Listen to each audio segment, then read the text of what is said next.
हाय, मेरा नाम है द बायोलॉजी ड्यूड और आज हम पढ़ेंगे 11वीं क्लास का पहला चैप्टर जिसका नाम है द लिविंग वर्ल्ड। और लिविंग वर्ल्ड में भी आज हम फोकस करेंगे सिर्फ और सिर्फ टैक्सोनॉमी के ऊपर, जो इस चैप्टर की जान है। बहुत सारी चीज़ें पहले भी इसमें लिखी हुई हैं एनसीईआरटी में, वो हम कभी एनसीईआरटी के जब लेक्चर्स करेंगे तब उनमें कवर करेंगे। लेकिन आज जो इस चैप्टर की जो जान है, जिसको हम कहते हैं टैक्सोनॉमी, उसके बारे में आज हम पढ़ेंगे। टैक्सोनॉमी में क्या क्या चीज़ें आती हैं, कैसे कैसे हम टैक्सोनॉमी में डिटेल में पढ़ेंगे कि कैसे कैसे हम चीज़ों को आइडेंटिफाई करेंगे, फिर क्लासीफाई करेंगे, नोमेनक्लेचर करेंगे। ये सारी चीज़ें, उनके रूल्स क्या हैं, उनमें क्या क्या चीज़ें और इम्पोर्टेंट हैं, वो सारी चीज़ें जो टैक्सोनॉमिकल की हैं, हर्बेरिया है, ये सब चीज़ों के बारे में आज हम डिटेल में पढ़ेंगे। तो पहला चैप्टर है द लिविंग वर्ल्ड और उसमें भी एक बेहतरीन टॉपिक जिसका नाम है टैक्सोनॉमी। ठीक है, ठीक है। तो अब हम द लिविंग वर्ल्ड में आ गए हैं। तो लिविंग वर्ल्ड में क्या है, देखो, लिविंग वर्ल्ड में पहली चीज़ हम पढ़ने वाले हैं टैक्सोनॉमी। टैक्सोनॉमी में क्या है, टैक्सोनॉमी दो शब्दों से मिलकर बना हुआ होता है जिसका नाम है टैक्सेस और नोमोस। टैक्सेस माने अरेंजमेंट और लॉ, यानी कि टैक्सोनॉमी है क्या चीज़, जिसमें बहुत सारे लॉज हैं जिसका अरेंजमेंट किया गया है और उसके आधार पर हम चीज़ों को क्लासीफाई करते हैं, नोमेनक्लेचर करते हैं। सबसे पहले क्या करते हैं, आइडेंटिफाई करते हैं, फिर नोमेनक्लेचर करते हैं, फिर उसको क्लासीफाई कर देते हैं कि कहाँ वो कोई भी अननोन ऑब्जेक्ट है। टैक्सोनॉमी का रियल मोटिव क्या है कि टैक्सोनॉमी क्या, किसी भी अननोन ऑब्जेक्ट को हम किसी नॉमेनक्लेचर करके किसी भी ग्रुप में डाल रहे हैं। तो ये मेन टॉपिक है, मेन उसका मोटिव है क्या है। तो अरेंजमेंट ऑफ लॉ है, मतलब एक लॉ, बहुत सारे लॉ का अरेंजमेंट है जिसके आधार पर हम ये सारी चीज़ें करेंगे। तो टैक्सोनॉमी क्या है, टैक्सोनॉमी में हम क्या करेंगे, पढ़ेंगे प्रिंसिपल्स और प्रोसीजर ऑफ क्लासिफिकेशन। तो और टैक्सोनॉमी की जो शब्द है, वर्ड जो है वो दिया था एपी डे कंडोले ने। तो उसके बाद में टैक्सोनॉमी में क्या चीज़ें इंक्लूड करेंगे, टैक्सोनॉमी में taxonomy include the following points. पहला क्या, मैंने भी बताया, आइडेंटिफिकेशन करेंगे, उसके बाद नोमेनक्लेचर करेंगे और फिर उसको क्लासिफाई करेंगे। मतलब किसी भी अननोन ऑब्जेक्ट को, अननोन कोई भी चीज़ है जो उसको हम बायोलॉजिकल चीज़ है जो उसको क्लासीफाई करेंगे, आप किसी भी पर्टिकुलर नाम से जानेंगे, तो हम उस चीज़ों को कैसे कैसे करेंगे। तो पहले करेंगे आइडेंटिफिकेशन, जैसे कि उसमें क्या क्या चीज़ें हैं, करेक्टर्स के आधार पर आइडेंटिफाई करेंगे। जैसे हमें कोई गाय जैसी चीज़ मिली, यानी कि कोई ऐसा एनिमल मिला लेकिन है जो गाय भैंस जैसा है, तो हम उसमें करेक्टर देख लेंगे ना। पहले चीज़ आइडेंटिफिकेशन में क्या आता है कि हम उसके करेक्टर देख लेंगे, चार पैर हैं, ये भी दूध देता है, या फिर ये मैमल्स में आता है। तो ऐसी चीज़ें हम उसमें देखेंगे तो आइडेंटिफाई कर लिया ना हमने उस पर्टिकुलर ऑर्गेनिजम्स को कि हाँ भाई ये कहीं कहीं तो मिलता जुलता इनके जैसा है, तो आना तो इनके जैसा होना चाहिए, ऐसी कैटेगरी में जाएगा। फिर उसका हम नाम करेंगे, नोमेनक्लेचर करेंगे और फिर उसको पर्टिकुलर जो भी कैटेगरी में सूटेबल होगी उसमें हम उसे डाल देंगे। तो ठीक है, तो हम 3 पॉइंट हमने बताए, उन तीनों को पढ़ लेते हैं। तो पहला पॉइंट है आइडेंटिफिकेशन। आइडेंटिफिकेशन में क्या होगा, a process by which an organism is recognized from the others by already known organisms is and is assigned to a particular taxonomic group is called identification. Identification मैंने वही बताया, जो उसे particular taxonomical group में हम उसको भेजेंगे, लेकिन पहले उसको क्या करेंगे, जो अदर ऑर्गेनिजम्स हमारे पास हैं उनके आधार पे, उसके करेक्टर्स के आधार पे उसे पहले देखेंगे कि वो कैसा है। तो उसके बाद में अब आते हैं नॉमेनक्लेचर पे। नॉमेनक्लेचर क्या है, naming of organisms according to the international rule. देखो, रूल्स हमने बनाए हुए हैं, जैसे आईसीबीएन यानी कि बॉटनिकल नॉमेनक्लेचर, जो भी पेड़ पौधों का नॉमेनक्लेचर होता है वो आईसीबीएन के थ्रू होता है। जो भी आईसीजेडएन यानी कि जो भी जंतुओं का जो भी नॉमेनक्लेचर होता है एनिमल्स का, वो आईसीजेडएन के थ्रू होता है। उसके सारे बहुत सारे रूल्स हैं, बहुत सारे कॉमन रूल्स हैं। जहाँ भी अंतर आएगा मैं तुम्हें बताऊंगा। कॉमन रूल्स, हम सारे रूल्स पढ़ेंगे, कैसे कैसे रूल्स होते हैं जिसके आधार पर हम नॉमन के, ऐसे नहीं कि कोई भी उठा के कैसा भी नाम दे देगा, उसके भी रूल्स हैं कि नाम कैसे रखेंगे हम। ठीक है, और उसके बाद में आता है क्लासिफिकेशन। क्लासिफिकेशन क्या है, classification is a process by which any organism is grouped into convenient category on the basis of some easily observable characters. हम करेक्टर्स ऑब्जर्व हमने क्या किया, पहले आइडेंटिफिकेशन कर लिया, उसको देख लिया कैसे कैसे क्या क्या चीज़ है। उसके बाद में हमने उसका नाम दे दिया और उसके बाद में हम सारे करेक्टर्स तो जानते ही हैं ना, उसके जो भी अननोन ऑर्गेनिजम्स हैं हम उसके सारे करेक्टर्स जानते हैं। तो जो भी कैटेगरी, कन्वीनियंट कैटेगरी में वो रिजेंबल कर रहा होगा, जो भी जिससे भी उसके करेक्टर ज़्यादा मेल खा रहे होंगे कैटेगरी में, उसी उसी में हम उसको भेज देंगे, उसी पर्टिकुलर ग्रुप में भेज देंगे, पर्टिकुलर जीनस में भेज देंगे। तो उसको हम डिसाइड करेंगे बाद में। तो ठीक है, ये तीन चीज़ों पे हम बेसिस टैक्सोनॉमी का टिका हुआ है। टैक्सोनॉमी की जैसी एक टर्म आती है जो बहुत सारे बच्चे कंफ्यूज होते रहते हैं, जिसको हम कहते हैं सिस्टमेटिक्स। सिस्टमेटिक्स क्या चीज़ होती है? सिस्टमेटिक्स में देखो, सिस्टमेटिक्स कुछ नहीं है। सिस्टमेटिक्स एक टैक्सोनॉमी का एक छोटा सा पार्ट है। टैक्सोनॉमी बहुत बड़ी टर्म है, हम उसमें आइडेंटिफिकेशन करते हैं, फिर उसमें नोमेनक्लेचर करते हैं, बहुत सारा नाम देते हैं, उसके बाद में हम उसे क्लासीफाई करते हैं। सिस्टमेटिक्स एक छोटा सा टर्म है कि हम उसे अरेंज कर दें, सिस्टम से अरेंज कर दें चीज़ों को। जैसे मान लो कि कोई भी ऑर्गेनिजम्स हमें अननोन ऑर्गेनिजम्स आए, हो सकता है वो यूनिसेलुलर हो सकता है वो मल्टी सेलुलर हो सकता है वो अलग एडवांस लेवल पे हो सकता है कि वो हमें कोई ऐसा वायरस बन जाए, जैसी चीज़ें पा गई हों जो बहुत ही मतलब छोटे लेवल की चीज़ें हैं, लेकिन हो सकता है कि वो मल्टी सेलुलर हो, एडवांस फंक्शंस हों उसके अंदर, तो वो ऐसे लेवल पर हो। तो हम उन चीज़ों को ऐसे अरेंज करेंगे ना यार, पर्टिकुलर क्लासिफिकेशन को अरेंज करेंगे कि यार ये छोटी चीज़ें हैं, ये बड़ी चीज़ें हैं, या फिर ये अच्छे मतलब ये एडवांस चीज़ें हैं। तो उसको सिस्टम से लगाने की चीज़ों को क्या बोलते हैं हम? सिस्टमेटिक्स। तो सिस्टमेटिक्स है, द वर्ड सिस्टमेटिक्स। देखो, सबसे पहले लिनियस ने दिया था। लिनियस ने बहुत सारे, देखो बायनोमियल नोमेनक्लेचर अभी हम पढ़ेंगे, वो भी लिनियस ने दिया था। सिस्टमेटिक्स टर्म जो है वो भी लिनियस ने दी थी। The word systematics drive from Latin word Systema से ड्राइव किया गया। सिस्टमा लैटिन वर्ड था, उससे हमने इस वर्ड को लिया सिस्टमेटिक्स को, जिसका मतलब क्या है? सिस्टमेटिक्स अरेंजमेंट ऑफ ऑर्गेनिजम्स का सिस्टमेटिक अरेंजमेंट। अब एक बात यहाँ पे नोट करने वाली ये आती है, जैसे ये देखो हमने सिस्टमेटिक्स तो पढ़ लिया, क्या सिस्टमेटिक्स में क्या पढ़ते हैं हम? देखो, इसमें सिस्टमेटिक्स में इतनी सी बात है कि इसमें हम करेक्टर्स को देखते हैं, मॉर्फोलॉजिकल मेनली क्या होता है? Mainly morphological character.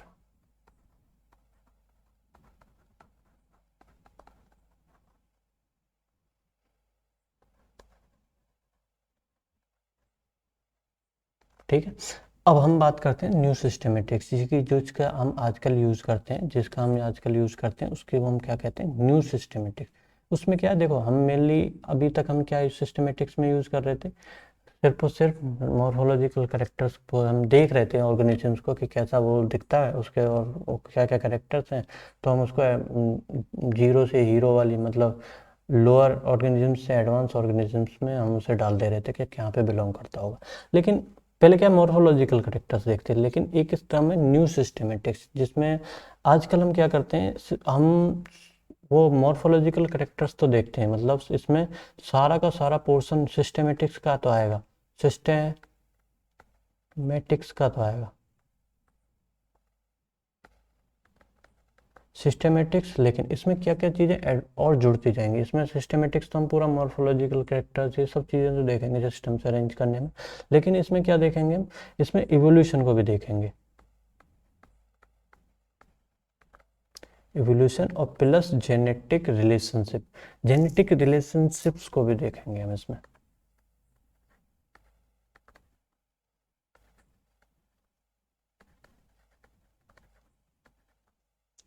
Genetic relations है ना, इन तीनों चीज़ों को जब हम देखेंगे तो हम क्या करेंगे? इवोल्यूशन कैसे देखेंगे? देखो, इवोल्यूशन देखेंगे कि कौन सी, जैसे जैसे हमें पता है, देखो आज हम इवोल्यूशन कभी पढ़ते हैं तो इवोल्यूशन में हमें पता है कैसे कैसे चीज़ें इवॉल्व हुई हैं। तो हम उसी चीज़ हम फिर जीरो से हीरो वाले जो हम क्रम लगा रहे थे, तो हम ऐसे ही लगाएंगे उन्हें, पहले के ये वाले जो हैं ये लाहौर ऑर्गेनिजम्स हैं, हम उसमें इवोल्यूशन भी देखेंगे कि इवोल्यूशन में बाद में कौन सी चीज़ें आई जो एडवांस होती गई। तो ये हम और उसमें देखेंगे कि एडवांस कैसे होती गई वो चीज़ें, एवोल्यूशन के आधार पर भी देखेंगे। तो उसमें क्या देखेंगे? New systematics.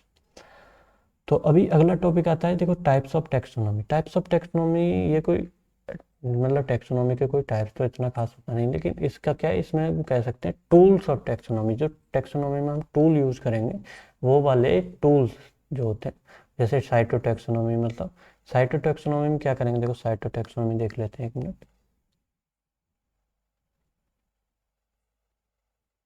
साइटोटैक्सोनॉमी, ठीक है। साइटोटैक्सोनॉमी में क्या देखेंगे? देखो, साइटोटैक्सोनॉमी में चीज़ एक ही होती है साइटोटैक्सोनॉमी में, कि हम सेल्स के जो करेक्टर्स होते हैं ना उसको भी लेते हैं। जैसे हमने क्या क्या मॉर्फोलॉजिकल करेक्टर ले लेते थे, जेनेटिक करेक्टर्स ले लेते थे जो जीन्स के आधार पे जाते हैं, है ना। और हम मतलब ये एवोल्यूशन को देख रहे थे, लेकिन हम क्या साइटोटैक्सोनॉमी या केमिकल टैक्सोनॉमी, मतलब इसमें क्या करेंगे, टूल्स हैं एक तरह से, हम इन चीज़ों का भी इस्तेमाल कर रहे हैं टैक्सोनॉमी में। जैसे साइटोटैक्सोनॉमी क्या, सेल्स के जो भी चीज़ें हैं, जैसे क्रोमोसोम नंबर कितने हैं, क्रोमोसोम का स्ट्रक्चर कैसा है, क्रोमोसोम के बिहेवियर कैसे हैं, मतलब देखते हो ना क्रोमोसोम के स्ट्रक्चर क्या होता है हमारे, जैसे ह्यूमंस के अंदर 23rd जो पेयर होता है वो कैसा होता है, अलग प्रकार का होता है ना थोड़ा। तो इसी तरह से मतलब उनकी हाइट अलग होती है, उनका भी मतलब वो थोड़े अलग प्रकार के होते हैं।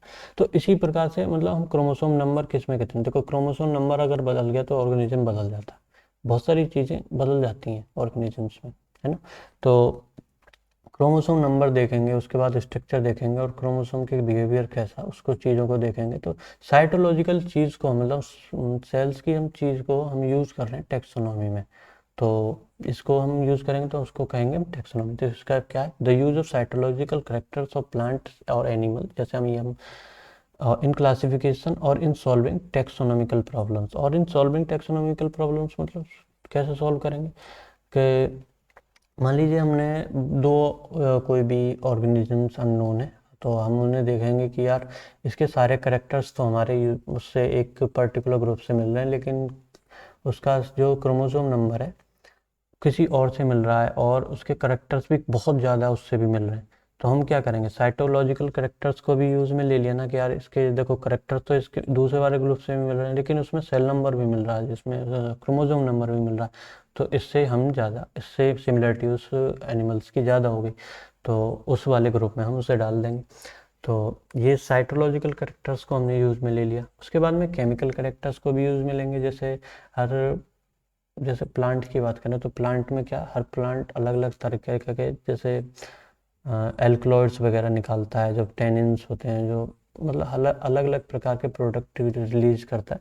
तो उस चीज़ को यूज करेंगे हम टेक्सोनोमी में, तो उसको हम बोलेंगे केमिकल टेक्सोनोमी। मतलब केमिकल्स जो एनिमल्स हैं या जो पर्टिकुलर कोई स्पेशल केमिकल रिलीज कर रहे हो, या पर्टिकुलर स्पेशल वो केमिकल को यूज़ कर रहे हो, तो इन सब चीज़ों का यूज़ करेंगे अगर हम टेक्सोनोमी में, तो हम क्या कहेंगे, कीमोटेक्सोनोमी। कीमोटेक्सोनोमी में क्या होगा, ये इसकी एग्जाम मतलब डेफिनेशन आप पढ़ ही लोगे, तो इसमें कुछ इतना खास नहीं है। देखो पॉइंट्स टू रिमेंबर में क्या है, देखो पॉइंट्स क्या है, देखो टेक्सोनोमी हम इतनी देर से पढ़ रहे हैं, टेक्सोनोमी का यूज़ क्या है, टेक्सोनोमी का यूज़ है सिर्फ और सिर्फ किसमें, आइडेंटिफिकेशन ऑफ अननोन ऑर्गेनिज्म। तो अब हम बात करते हैं, देखो एक और टॉपिक इम्पोर्टेंट आता है कि मैक्सिमम डाइवर्सिटी कहाँ पाई जाती है।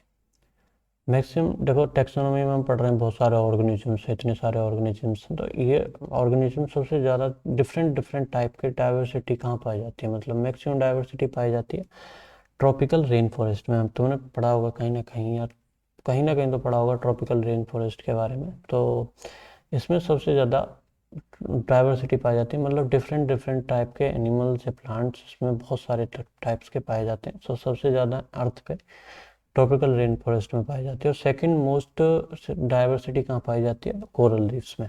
लेकिन अगर आप एक क्वेश्चन कभी कई बार पूछा गया है, एक बार क्वेश्चन पूछा गया था, तो द मोस्ट डाइवर्सिटी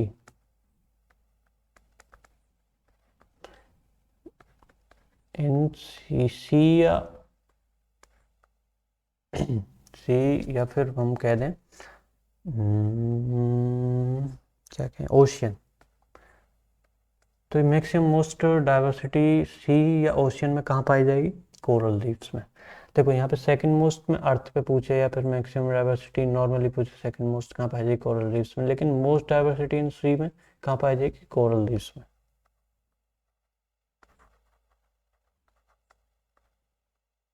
ठीक है, ये एक बार का भी क्वेश्चन पूछा गया है। तो देखो हमारे नॉन और स्पीसीज कितनी है, 1.7 टू 1.8 मिलियन नॉन स्पीसीज है। तो जो भी इस जैसे देखो बायोलॉजिकल डाइवर्सिटी क्या होती है, डाइवर्सिटी और बायोडाइवर्सिटी में अंतर है। यहाँ पे एक टर्म आई है बायोडाइवर्सिटी, और डाइवर्सिटी में क्या अंतर है इसको बताते हैं। डाइवर्सिटी क्या है, विविधता, जैसे हम हिंदी में बोलते हैं विविधता। विविधता मतलब डिफरेंट डिफरेंट चीज़ें, मतलब डिफरेंट डिफरेंट तरीके के ऑर्गेनिजम्स हो सकते हैं, डिफरेंट डिफरेंट तरीके की कुर्सियाँ हो सकती हैं। डाइवर्सिटी में कुछ भी हो सकता है, मतलब डाइवर्सिटी लिविंग या नॉन लिविंग दोनों की हो सकती है। और लेकिन बायोडाइवर्सिटी तो स्पेसिफाई कर दिया ना हमने, डाइवर्सिटी किसके रूप में देख रहे हैं हम, जो बायोलॉजिकल चीज़ें हैं, जो लिविंग चीज़ें हैं। तो इसमें क्या है, बायोडाइवर्सिटी में जो चीज़ों में डिफरेंट है, डिफरेंट डिफरेंट तरीके के कुत्ते, डिफरेंट डिफरेंट तरीके के एनिमल्स जो भी देख रहे हैं हम, तो ये जो क्या है, ये बायोडाइवर्सिटी में आएगा। ठीक है, बायोडाइवर्सिटी। ओके, तो अब नेक्स्ट हम पढ़ने वाले हैं क्या, नोमेनक्लेचर। देखो हमने अभी दो टॉपिक पढ़े थे क्या, पहला हमने पढ़ा था आइडेंटिफिकेशन। आइडेंटिफिकेशन क्या, करेक्टर्स, जो अननोन ऑर्गेनिजम्स के करेक्टर्स हैं, उनके आधार पे हम किसी अननोन ऑर्गेनिजम्स के करेक्टर भी देखेंगे और उससे आइडेंटिफाई कर लेंगे कहाँ कहाँ इसको जाने वाला है। लेकिन अब हम बात कर रहे हैं दूसरा, हमने क्या पढ़ा था, नोमेनक्लेचर। तीसरा पढ़ा था क्लासिफिकेशन। नोमेनक्लेचर इंपॉर्टेंट है। नोमेनक्लेचर में क्या, देखो नोमेनक्लेचर हम क्या पढ़ेंगे, नोमेनक्लेचर के कुछ रूल्स होते हैं, हमने भी बात करी थी कि नोमेनक्लेचर के कुछ रूल्स होते हैं। तो सबसे पहला है बायनोमियल नोमेनक्लेचर। बायनोमियल नोमेनक्लेचर बहुत ही, जैसे ट्राइनोमियल है जिसमें 3 शब्द होते हैं, बायनोमियल्स में 2 शब्द होते हैं। किसी भी मतलब किसी भी स्पेसिफिक ऑर्गेनिजम्स के 2 शब्द से नाम होता है किसी भी स्पीसीज का, लेकिन ट्राइनोमियल में 3 नाम होते हैं। लेकिन बायनोमियल बहुत ज़्यादा एक्सेप्ट किया हुआ है, तो इसको ही हम पढ़ते हैं। तो मैंने अभी बताया था कि सिस्टमेटिक्स और बायनोमियल नोमेनक्लेचर किसने दिया था, कैरोलस लिनियस ने। एक आध बार ये क्वेश्चन पूछा गया कभी। तो नोमेनक्लेचर जो फर्स्ट टाइम जो लार्ज स्केल पे यूज़ किया गया था वो कैरोलस लिनियस ने, यही बायनोमियल नोमेनक्लेचर के फाउंडर भी हैं बायनोमियल सिस्टम के। और इनने प्लांट के नाम अपनी बुक में लिखे थे सब, पहले बहुत पहले की बात है। तो स्पेसीज प्लांटरम में, और जो एनिमल्स के नाम इन्हें अपनी बुक में लिखे थे, जिसका नाम, बुक का नाम है इस सिस्टम नेचुरी, जो कि 10th एडिशन। इसके एडिशन आते रहते ना बुक्स के, इसमें कोई इतना इम्पोर्टेंट नहीं है। लेकिन अब बात करते हैं, जो हम रूल्स के बारे में अभी बात कर रहे थे कि नोमेनक्लेचर के क्या रूल्स हैं, नाम हम देंगे तो कैसे देंगे, क्या उनके मतलब क्या हम कोई भी नाम दे सकते हैं कि राजकुमार ऐसा नाम लिख देंगे, अब किसी पेड़ का नहीं लिख सकते ना। तो क्या क्या रूल्स होंगे, क्या क्या मतलब उसमें कहाँ कैपिटल रखना है, कैसे क्या करना है, ये सब हम इसमें पढ़ेंगे। तो आईसीबीएन क्या है, आईसीबीएन का फुल फॉर्म कई बार बहुत बार पूछा गया है, आईसीबीएन, आईसीजेडएन, ये सब की फुल फॉर्म कई बार पूछी गई। तो आईसीबीएन की फुल फॉर्म क्या है, international code of botanical nomenclature. ऐसे ही आईसीजेडएन, आईसीजेडएन, यहाँ पे एक आईसीजेडएन की बात कर लेते हैं, आईसीजेडएन। तो आईसीजेडएन का क्या है, international code of zoological nomenclature. इसमें आईसीबीएन में कई बार क्या पूछा गया है कि आईसीबीएन में कई बार पूछा गया है कि इसकी फुल फॉर्म दे देते हैं नीचे। तो क्या कहते थे कि international code for botanical nomenclature, 4 नहीं आएगा, ये ध्यान रखना है। International code for biological nomenclature, ये भी नहीं आएगा क्योंकि बायोलॉजिकल नोमेनक्लेचर नहीं, बॉटनिकल नोमेनक्लेचर है। और क्या, international code of biological nomenclature, ऐसे कुछ कई बार दे देता है। तो इसको तुम ध्यान रखना कि क्या नहीं आना है इसमें, 4 नहीं आएगा, बायोलॉजिकल नोमेनक्लेचर ये सब नहीं आएगा, क्या आएगा, बॉटनिकल नोमेनक्लेचर। ऐसे ही जूलॉजिकल नोमेनक्लेचर में कई बार लिख लेता है ये 4 का, ऑफ का 4 कर देता है, कुछ भी कर सकता है, बॉटनिकल की जगह बायोलॉजिकल कर सकता है। तो ये एक दो बार क्वेश्चन पूछा गया है, इसलिए मैं बता रहा हूँ। तो आईसीबीएन, क्योंकि इसके रूल्स जो थे पहली बार 1961 में एक्सेप्ट किए गए थे। तो मेन रूल क्या क्या है हम इसे पढ़ लेते हैं, 8-10 रूल है। देखो आईसीबीएन और आईसीजेडएन के ज़्यादातर रूल सेम सेम से हैं, जो कि बायनोमियल नोमेनक्लेचर के रूल हैं।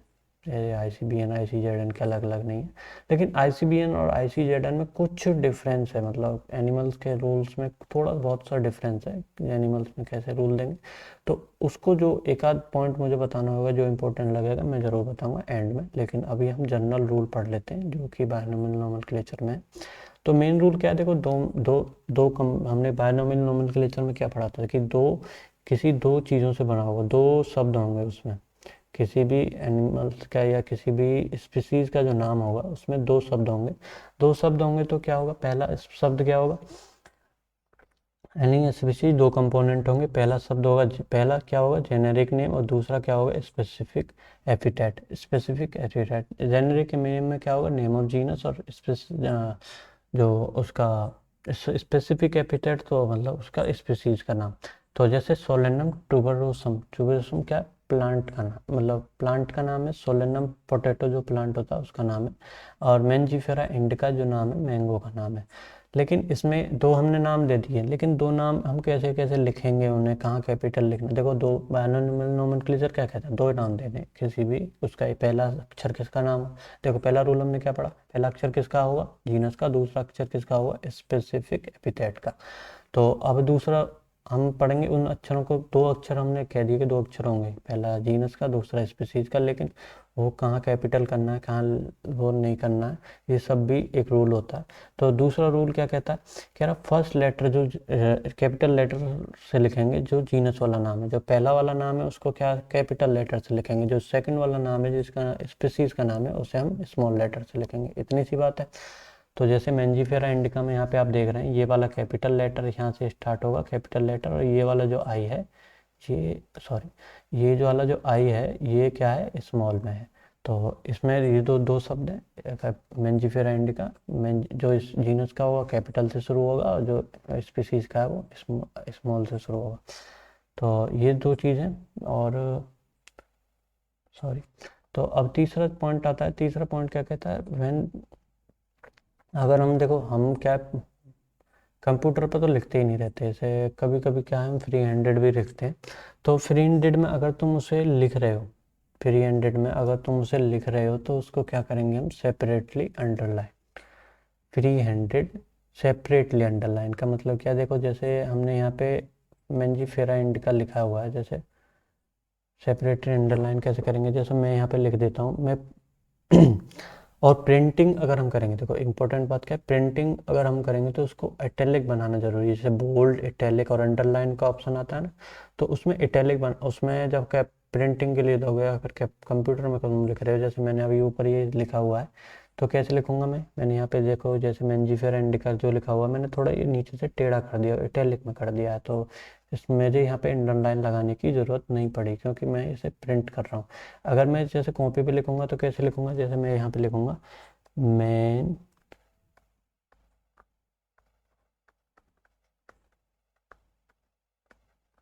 मेंजीफेरा, यहाँ पे स्मॉल से शुरू होगा,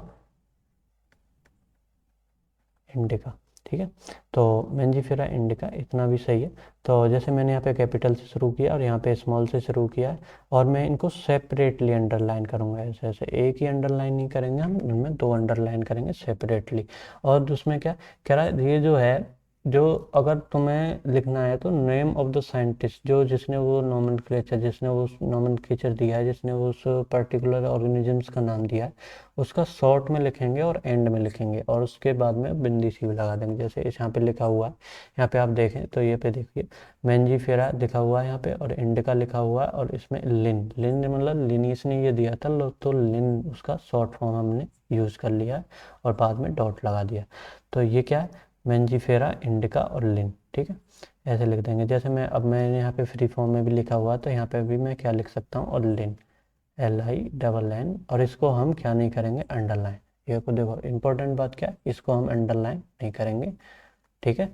मेंजीफेरा इंडिका लिन, तो इसको हम, जैसे मैंने क्या किया, अब मैंने फ्री फॉर्म में लिखा है तो ये वाला मेरा जो शब्द है ये एकदम करेक्ट है, जो मैं फ्री फॉर्म में जिसमें किताब कॉपी पे लिख रहा हूँ। तो अगर मैं कंप्यूटर पे लिख रहा हूँ तो मैं क्या करूँगा, पहले दो शब्दों को इटैलिक कर दूंगा, जिसका मतलब क्या है, और ये वाले शब्द को मैं कंप्यूटर पे लिखूंगा तो नहीं करूँगा अंडर, वो इटैलिक नहीं करूँगा। इन दोनों को इटैलिक करते हैं, इसको इटैलिक भी नहीं करते हैं, और ना ही इसको अंडरलाइन करेंगे अगर हम फ्री में लिख रहे हैं तो, ठीक है। ये सब आपको समझ में आ गई। अच्छा पांचवा रूल क्या है, देखो पांचवा रूल क्या कह रहा है, तो पांचवा रूल कह रहा है scientific name should be derived from Latin and usually Greek, because देखो साइंटिफिक नेम हमने जो यूज़ किया है, जैसे मेंजीफेरा इंडिका हमने यूज़ किया, तो क्या है ये, मतलब मेंजीफेरा इंडिका यूज़ हमने किया तो ऐसा तो हमने कभी नाम सुना ही नहीं, हमने राम, लक्ष्मण, ऐसे बहुत सारे, कपिल, ऐसे नाम सुने, लेकिन हमने क्या है, ऐसे मेंजीफेरा इंडिका ऐसा नाम तो नहीं सुना, इंडिका की तो गाड़ी है ये तो सुना होगा तुमने। तो मेंजीफेरा ऐसा नाम नहीं सुना, तो इसमें क्या है, इसमें हम क्या डेड लैंग्वेज यूज़ करते हैं। डेड लैंग्वेज क्यों यूज़ करते हैं, तो काफ़ी, ताकि कन्फ्यूजन ना हो। जैसे मैं अभी किसी को बुलाऊँ कपिल, तो कपिल क्या है, किसी व्यक्ति का भी नाम है, और मैं करूँ कपिल कुमार, मैंने कपिल जीनस का नाम लिख दिया और कुमार क्या लिख दिया, स्पीसीज का नाम, मैंने लिख दिया कपिल कुमार। तो मैं क्या करूँगा, गूगल पे सर्च करूँगा या फिर कहीं भी जाऊँगा तो मेरे को कपिल कुमार की बहुत सारी चीज़ें मिल जाएंगी, तो जो कि ये सारी लैंग्वेज हम आजकल में यूज़ कर रहे हैं। तो इसके बहुत सारे रिजल्ट मिल जाएंगे, जो सामने वाले को बताऊंगा उसको भी कन्फ्यूजन हो जाएगी ना कि यार क्या क्या बता रहा है ये। तो इसलिए हम डेड लैंग्वेज को यूज़ करते हैं, जो कभी भी यूज़ नहीं होती, पहले यूज़ होती थी लैटिन लैंग्वेज, इसलिए उसको यूज़ करते हैं ताकि कन्फ्यूजन ना हो। और और स्पेसिफिक नाम लिखे जा सकें, बहुत सारे स्पेसिफिक नाम लिखे जा सकें। और जैसे टाइप इस छठा पॉइंट क्या कह रहा है, टाइप स्पेसिमेन एज ऑफ, यानी कि हर्बेरियम, जैसे हम कोई भी नया प्लांट जैसे कोई भी डिस्कवर करते हैं जैसे, तो हर्बेरियम सीट पे लगा देते हैं। हर्बेरियम सीट हम आगे पढ़ेंगे, तो हर्बेरियम सीट पे लगा देते हैं तो ताकि हम कोई भी और आए तो उसे पढ़ सके। तो हर्बेरियम सीट से देखे, टाइप स्पेसिमेन हर्बेरियम सीट पे जो of newly discover plant should be placed in herbaria. जैसे जो भी तुमने तुमने क्या डिस्कवरी तो कर ली, तो उसे क्या किसी भी हर्बेरियम में जाके तुम्हें उसका स्पेसिमेन देना पड़ेगा ना, लिखवाना तो पड़ेगा ना कि यार ऐसा, रजिस्ट्रेशन नहीं कराते कि यार मेरे नाम पे पेटेंट लिख दो ये वाला। तो ऐसे ही तुम्हें लिखाना तो पड़ेगा ना कि वहाँ पे जाके तो कि ये वाला प्लांट मैंने डिस्कवर किया, तो उसको हर्बेरियम सीट पे लगा के वो रख देंगे, ताकि तुम्हारे वाले प्लांट पे कोई स्टडी करना चाहे तो वो हर्बेरियम में जाए और उस पर तुम्हारे वाले प्लांट को निकाले और स्टडी करे और वहाँ पर रख के चला जाए। तो ये भी करना। ये तो खैर नोमेनक्लेचर के 5 हमने रूल पढ़े, 5 रूल्स हम एक बार रिवाइज कर लेंगे। देखो पहले रूल में क्या था, पहले रूल में क्या था, 2 शब्दों से बना होगा, जीनस और स्पीसीज, जिसमें पहला जीनस दूसरा स्पीसीज, पहला कैपिटल होगा जीनस वाला, दूसरा स्मॉल से शुरू होगा, तीसरा हमने क्या पढ़ा था कि सेपरेटली अंडरलाइन करेंगे अगर हम उसे फ्रीली लिख रहे हैं, और इटैलिक करेंगे अगर हम उसे कंप्यूटर में लिख रहे हैं। और चौथा हमने पढ़ा था कि जो जिसने भी उसको डिस्कवर किया उसका भी हम छोटा सा नाम लिख देंगे पीछे, जो, और उसको हम ना अंडरलाइन करेंगे, कुछ भी नहीं करेंगे, ना उसे इटैलिक करेंगे अगर कंप्यूटर में लिख रहे हैं। तो ये हमने 5 चीज़ें पढ़ी। और 5वीं चीज़ क्या पढ़ी, डेड लैंग्वेज यूज़ करते हैं, क्यों करते हैं मैंने आपको बता दिया। तो ये मेन रूल हो गए हमारे, समझ में आ गए। लेकिन नोट मैंने क्या बताया था कि पहले अपन बात करी थी कि ICBN और ICZN में कुछ कुछ तो अंतर होता है। तो क्या अंतर होता है, देखो ICBN में यानी कि प्लांट वाला जो नोमेनक्लेचर होता है उसमें क्या, टोटोनियम्स, यानी कि ये रहा टोटोनियम्स जो होते हैं, टोटोनिम्स जो होते हैं वो जो है वैलिड नहीं होते, लेकिन टोटोनिम्स वैलिड होते हैं जूलॉजिकल नोमेनक्लेचर में। जूलॉजिकल नोमेनक्लेचर मतलब जो एनिमल्स का नोमेनक्लेचर होता है। जैसे टोटोनिम्स होता है क्या, टोटोनिम्स मतलब किसी वर्ड को दोबारा दोबारा जो होता है, जैसे मेंजीफेरा, मेंजीफेरा जीनस का नाम भी मेंजीफेरा, स्पीसीज का नाम भी मेंजीफेरा हो सकता है क्या।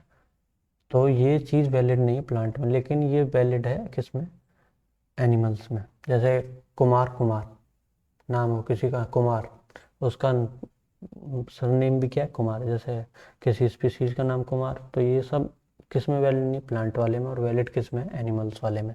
तो जैसे इसमें नाम भी है, नाजा, नाजा जो इंडियन कोबरा है, और रेटस, रेटस जिसका नाम है। तो इसमें भी देखो यहाँ पे स्मॉल लिखा हुआ है, रेटस, रेटस में पहला कैपिटल है, तो ये जीनस को रिप्रेजेंट कर रहा है, तो ये स्पीसीज को रिप्रेजेंट कर रहा है, यहाँ पे स्मॉल है। तो रेटस, रेट, रेट का नाम है, ये रॉन्ग है, प्लांट में ये वैलिड नहीं है, टोटोनिम्स वैलिड नहीं है प्लांट में, और वैलिड है किसमें, एनिमल नोमेनक्लेचर में। ये थोड़ा सा पॉइंट है जो तुम्हें ध्यान रख सकते हो। और इसके बाद में अगला पॉइंट क्या है, हाँ ट्राइनोम, अभी हमने बायनोमियल नोमेनक्लेचर पढ़ा, बायनोमियल का पूरा सिस्टम पढ़ा, लीनियस नहीं दिया था ये सब। देखो ट्राइनोमियल भी ऐसा ही होता है, उसमें 3 शब्द होते हैं। ज़्यादातर इसको पता है इंट्रोड्यूस किस लिए किया गया था, जब मतलब वैरायटी आ जाती है, या फिर मतलब चीज़ें इवॉल्व हो के बहुत सारी अलग अलग तरह की जैसे चीज़ें किसी और, जैसे कोई भी ऑर्गेनिज्म इवॉल्व हो रहा है वो किसी और अदर कंडीशन में फिर इवॉल्व होने लग गया। मान लीजिए कोई घटना ही ऐसी हो गई, कहीं बाढ़ आ गई या फ्लड आ गया, कि फिर या फिर ज्वालामुखी फट गया, ऐसे कि फिर वो चीज़ें, वही ऑर्गेनिज्म दूसरी स्थिति में इवॉल्व हो रहा है, तो वो क्या पहली पेरेंटिंग जो स्पीसीज होंगी उससे अलग हो जाए तो वैरायटी बन जाती हैं, फिर मतलब उनको अलग ही स्पीसीज देन कहने लगते हैं बाद में, जब बहुत सारे चेंजेस आ जाते हैं। ऐसी ही चीज़ों में ट्राइनोमियल नोमेनक्लेचर का यूज़ होना शुरू हुआ था पहले। तो ट्राइनोमियल नोमेनक्लेचर ही दिया था। तो इसमें क्या है, देखो ट्राइनोमियल नोमेनक्लेचर में 3 अल्फ़ाबेट होते हैं, 3 क्या होते हैं, 3 वर्ड्स होते हैं। उसमें क्या, पहला जीनस का नाम होगा, दूसरा स्पेसिफिक स्पीसी यानी कि स्पेसिफिक एपिटेट होगा, तीसरा हम क्या कहते हैं, सब स्पेसिफिक एपिटेट, यानी कि कोई भी वैरायटी जो अलग बन गई है उसका नाम होगा। जैसे हम पढ़ते हैं गोभी में, गोभी में क्या, कॉलीफ्लावर, कैबेज, यानी कि फूल गोभी और बंद गोभी, दो गोभी है, ये फूल गोभी है, ये बंद गोभी है। तो ब्रेसिका ओलेरेसिया ब्यूटारिस और ब्रेसिका ओलेरेसिया कैपिटेटा। तो ये देखो, ब्रेसिका ओलेरेसिया मतलब ये जो है जीनस भी सेम है, स्पीसीज भी सेम है, लेकिन उनकी वैरायटी अलग अलग है, तो उसमें हम यूज़ करते हैं ट्राइनोमियल नोमेनक्लेचर। ठीक है, ओके। तो अभी हम अगला चीज़ पढ़ेंगे, क्लासिफिकेशन। हमने अभी टैक्सोनॉमी में तीन चीज़ों की बात करी थी, उसमें टैक्सोनॉमी में तीन चीज़ों की बात करी थी। पहली क्या थी, आइडेंटिफिकेशन, वो तो आइडेंटिफाई हम करेंगे ही, लेकिन देख लेंगे। दूसरा हमने नोमेनक्लेचर, नोमेनक्लेचर के क्या रूल्स थे, ये सारी चीज़ें हमने पढ़ी। और तीसरा क्या है, क्लासिफिकेशन आ गया। तो कैसे कैसे चीज़ों को क्लासीफाई करेंगे। तो पहला क्या, बायोलॉजिकल क्लासिफिकेशन। ठीक है, तो बायोलॉजिकल क्लासिफिकेशन क्या कहता है, biological classification is a scientific procedure that involves the arrangement of organisms in a hierarchical series of group and subgroup on the basis of their similarities and dissimilarities। यानी कि क्या, किसी भी किसी भी जो ऑर्गेनिजम्स है उसको किसी प्रोसीजर के थ्रू हम, मतलब हीरार्कियल सीरीज जो होती है, जैसे स्पीसीज से शुरू होकर किंगडम तक जाती है। तो यानी कि किंगडम से हम उससे पहले किंगडम चूज़ कर लेंगे कौन से किंगडम है, फिर उसके बाद में फाइलम में देखते हैं कि यार ये वाला फाइलम तो नहीं है, ये वाला नहीं, ये वाला फाइलम है। फिर उसके बाद में फैमिली कौन सी है, उसकी फैमिली देखेंगे। फिर उसके बाद में फैमिली में भी हमने 50 फैमिली में से एक फैमिली चूज़ कर ली। ठीक है, और फैमिली चूज़ कर ली, उसके बाद में हम क्या करेंगे, उस फैमिली के में बहुत सारे जीनस होंगे, तो उसमें से पर्टिकुलर एक जीनस में चूज़ करेंगे। तो जीनस को चूज़ करने के बाद में हम उसकी एक पर्टिकुलर स्पीसीज बना देंगे। ठीक है, तो ये क्या, इसको हम क्या क्या कहेंगे, बायोलॉजिकल क्लासिफिकेशन। तो अब हम पढ़ रहे थे, देखो टाइप्स ऑफ हम बायोलॉजिकल क्लासिफिकेशन के बारे में पढ़ा, कैसे कैसे हम उसमें पढ़ाएंगे। तो हम बात करेंगे types of biological classification. Biological classification आज से तो मतलब क्लासिफिकेशन लिविंग चीज़ों का बंदे कर ही नहीं रहे, बहुत पहले से क्लासिफिकेशन कर रहे। तो पहले से क्लासिफिकेशन चल रहा था, तो पहले कैसे कैसे क्लासिफिकेशन होते थे और अब कैसे कैसे क्लासिफिकेशन होते हैं, इस चीज़ों पर हम डिस्कशन करेंगे। क्लासीफाई कैसे करेंगे, हमने नाम दे दिया, नाम दे दिया, उसके बाद में कैसे कैसे क्लासीफाई करेंगे, इन सब चीज़ों पे आज हम डिस्कस करेंगे। तो पहले आता है प्रैक्टिकल क्लासिफिकेशन। प्रैक्टिकल क्लासिफिकेशन क्या, बहुत पुराने ज़माने में होता था, जब चड्डी पहनना भी बंदे नहीं जानते थे, उस ज़माने का ये क्लासिफिकेशन है। लेकिन चड्डी बनी नहीं थी, सॉरी। तो देखो, in this type of classification, plant क्या है, प्लांट को इकोनॉमिकल इम्पोर्टेंस या ह्यूमन के यूज़ के आधार पे हम उसे क्लासीफाई करेंगे। जैसे किस किन प्लांट से तेल होता है, किस किस प्लांट से जूट और जो फाइबर है वो बनता है, या किन किन से मेडिसिन बनती हैं, किन किन से स्पाइसेस यानी कि मसाले बनते हैं। लेकिन इन सब चीज़ों को हमने क्लासीफाई कर दिया कि इन सब प्लांट से मसाले बनते हैं, इन सब से प्लांट से ये सब जूट से फाइबर निकलता है, जूट और कॉटन से इनसे ऑयल निकलता है। लेकिन दिक्कत क्या थी कि एक ही प्लांट बहुत सारे ग्रुप में आ जा रहा था, है ना। हम किसी ग्रुप का स्टडी करेंगे तो वो पर्टिकुलर स्पेसिफिक ग्रुप होना चाहिए ना, ताकि एक प्लांट दूसरे में आ नहीं सकता ना। जैसे एक स्पीसीज है मेरी, कोई हमारी ह्यूमंस की स्पीसीज है, हम कोई बैक्टीरिया वाले स्पीसीज में थोड़ी चला जाएंगे। लेकिन इसमें क्या हो रहा था कि एक ही स्पीसीज दोनों दो दो तीन कैटेगरीज में आ जा रही थी, और ज़्यादा कैटेगरी। जैसे हल्दी है, हल्दी में क्या मेडिसिनल यूज भी है, तो मेडिसिनल प्लांट में भी आएगा। और स्पाइसेस मतलब मसाले, मसाले भी हल्दी में ही आते, हल्दी मसाला मसाले में भी आती है, तो स्पाइसी में स्पाइसेस में भी आती है, तो हल्दी उसमें भी आ रही थी। तो इसका मतलब कोई अर्थ नहीं बनता, जो आजकल का क्लासिफिकेशन में कोई अर्थ नहीं बनता इसका। तो पहले के ज़माने में प्रैक्टिकल यूज़ है, मतलब ह्यूमन अपने आधार पे अपने यूज़ के आधार पर इसे क्लासीफाई करते थे। तो उसके बाद में आर्टिफिशियल क्लासिफिकेशन एक अच्छी टर्म आई है। आर्टिफिशियल क्लासिफिकेशन में क्या था, देखो लीनियस ने दिया था, ये लीनियस ने ये वाला क्लासिफिकेशन दिया था, आर्टिफिशियल क्लासिफिकेशन। और इसका इसका यूज़ क्या है, देखो इसमें क्या है, दो या तीन, एक दो मॉर्फोलॉजिकल कैरेक्टर्स उसने उठाए, जिसके आधार पे उसने चीज़ों को क्लासीफाई कर दिया कि काला कौन सा है, गोरा कौन सा है, हरे पेड़ कौन से हैं, या फिर काली छाल वाले कौन से हैं, सफ़ेद छाल वाले कैसे हैं। ऐसे दो तीन कैरेक्टर उठाए, और उसके आधार पे उसने क्या किया, प्लांट्स को या उनको मतलब क्लासीफाई कर दिया। जैसे प्लांट्स में बात करें तो एनिमल, प्लांट्स में जो बात करें तो इसका जो लिनियस का जो क्लासिफिकेशन था ना, ये क्या था, आर्टिफिशियल। ये क्वेश्चन बहुत बार पूछा गया, क्या क्या लिनियस का क्लासिफिकेशन कौन सा था, आर्टिफिशियल था, न्यूमेरिकल था, या मॉर्फोलॉजिकल था, आगे हम पढ़ेंगे। तो लीनियस का क्लासिफिकेशन कौन सा था, आर्टिफिशियल क्लासिफिकेशन। बहुत बार क्वेश्चन ये पूछा गया और ये आना चाहिए। क्यों, इसमें आर्टिफिशियल क्लासिफिकेशन में नहीं, एक दो करेक्टर्स ही लीनियस ने उठाए और उनसे ही क्लासिफाई कर डाला, है ना। तो लीनियस ने एक अच्छी बात पता क्या करी, लीनियस ने एक अच्छी बात करी कि लीनियस का जो प्लांट का क्लासिफिकेशन था वो क्या, basis on the basis of स्टेमन था। स्टेमन मतलब जो मेल फ्लावरिंग प्लांट में जो मेल पार्ट होता है उसको हम क्या बोलते हैं, स्टेमन। तो ये सेक्सुअल करेक्टर है, यानी कि सेक्सुअल करेक्टर्स को उसने अपना क्लासिफिकेशन एक दूसरे करेक्टर से ही किया, लेकिन प्लांट में क्या किया, फ्लावरिंग प्लांट में उसने स्टेमन को उठाया, यानी कि कुछ तो मतलब अच्छा हुआ उसके साथ जो उसने सेक्सुअल करेक्टर उठाए। क्योंकि सेक्सुअल करेक्टर्स में चेंज बहुत कम आता है, जो जो वेजिटेटिव करेक्टर्स होते हैं उसमें चेंज आ जाता है कि मान लीजिए आज कोई प्लांट गर्मी में ग्रो कर रहा है, या फिर कहीं तुमने ठंडक में रख दिया, एकदम चिल्ड माहौल में ग्रो करा रहे, तो उसमें बहुत सारे चेंज आ जाएंगे, उसकी पत्तियां सिकुड़ जाएंगी, या फिर बहुत सारे चेंज आ जाएंगे उसके अंदर। लेकिन जो सेक्सुअल करेक्टर्स है ना, स्टेमन तब भी वैसा ही रहेगा, तब भी वैसा ही रहेगा, लेकिन सेक्सुअल करेक्टर प्रिजर्व रहते हैं बहुत बहुत ज़्यादा। तो ये उसने अच्छी बात रही थी कि उसके जो क्लासिफिकेशन था वो स्टेमन पे बेसिस था, सेक्सुअल करेक्टर्स पे। तो इसके लेन्यूक्स के क्लासिफिकेशन को क्या कहते हैं, हम सेक्सुअल क्लासिफिकेशन भी कहते हैं, छोटी सी बात है। लेकिन इंपॉर्टेंट बात क्या है कि लीनियस का जो क्लासिफिकेशन था वो आर्टिफिशियल। तीन बातें हमने लीनियस के अभी अभी पढ़ी, क्या करा, बायनोमियल नोमेनक्लेचर दिया था लीनियस ने, सिस्टमेटिक टर्म दी थी लीनियस ने, और आर्टिफिशियल क्लासिफिकेशन दिया था लीनियस ने। तीन चीज़ें याद रखना, तो तीनों इंपॉर्टेंट है। तो आर्टिफिशियल क्लासिफिकेशन लीनियस का हो गया, और उसके बाद में आता है नेचुरल क्लासिफिकेशन। नेचुरल क्लासिफिकेशन में क्या आता है, नेचुरल क्लासिफिकेशन जो था ना वो पूरी की पूरी कंप्लीट मॉर्फोलॉजी पे आता है। जैसे मतलब हम उसके कंप्लीट मॉर्फोलॉजी को देखेंगे, जो हमसे दूर से कोई भी ऑर्गेनिज्म खड़ा कर देंगे हमारे सामने, उससे दूर से देखेंगे जो मॉर्फोलॉजिकल करेक्टर्स हमें दिख रहे हैं कि चार पैर हैं, या फिर पूंछ है उसके, या फिर ऐसे बहुत सारे करेक्टर्स जो हमें दिख रहे हैं, उसका कलर कैसा है, उसकी बहुत सारे स्किन का कलर कैसा है, पैर के कैसे हैं। तो इस सब के आधार पे हम, या फिर कोई प्लांट है तो उसमें स्टेम कैसा है, उसकी रूट्स कैसी हैं, और उसके लीव्स कैसी हैं, उसके आधार पे फ्लावर्स कैसे कलर के हैं। तो इन सब के आधार पे हम उसको क्लासीफाई करेंगे, अलग अलग ग्रुप में डालेंगे। जो हमने अननोन कोई ऑर्गेनिजम्स या कोई भी प्लांट लिया तो हम उसे किसी भी उस अननोन ग्रुप में हम उसे डाल देंगे। तो नेचुरल क्लासिफिकेशन जो है ना, अब तक का बेस्ट क्लासिफिकेशन माना जाता है। क्यों, क्योंकि हम उसे, यार देख, कोई भी किसी को भी हम बताएंगे तो वो भी क्या देखेगा ही ना चीज़ों को।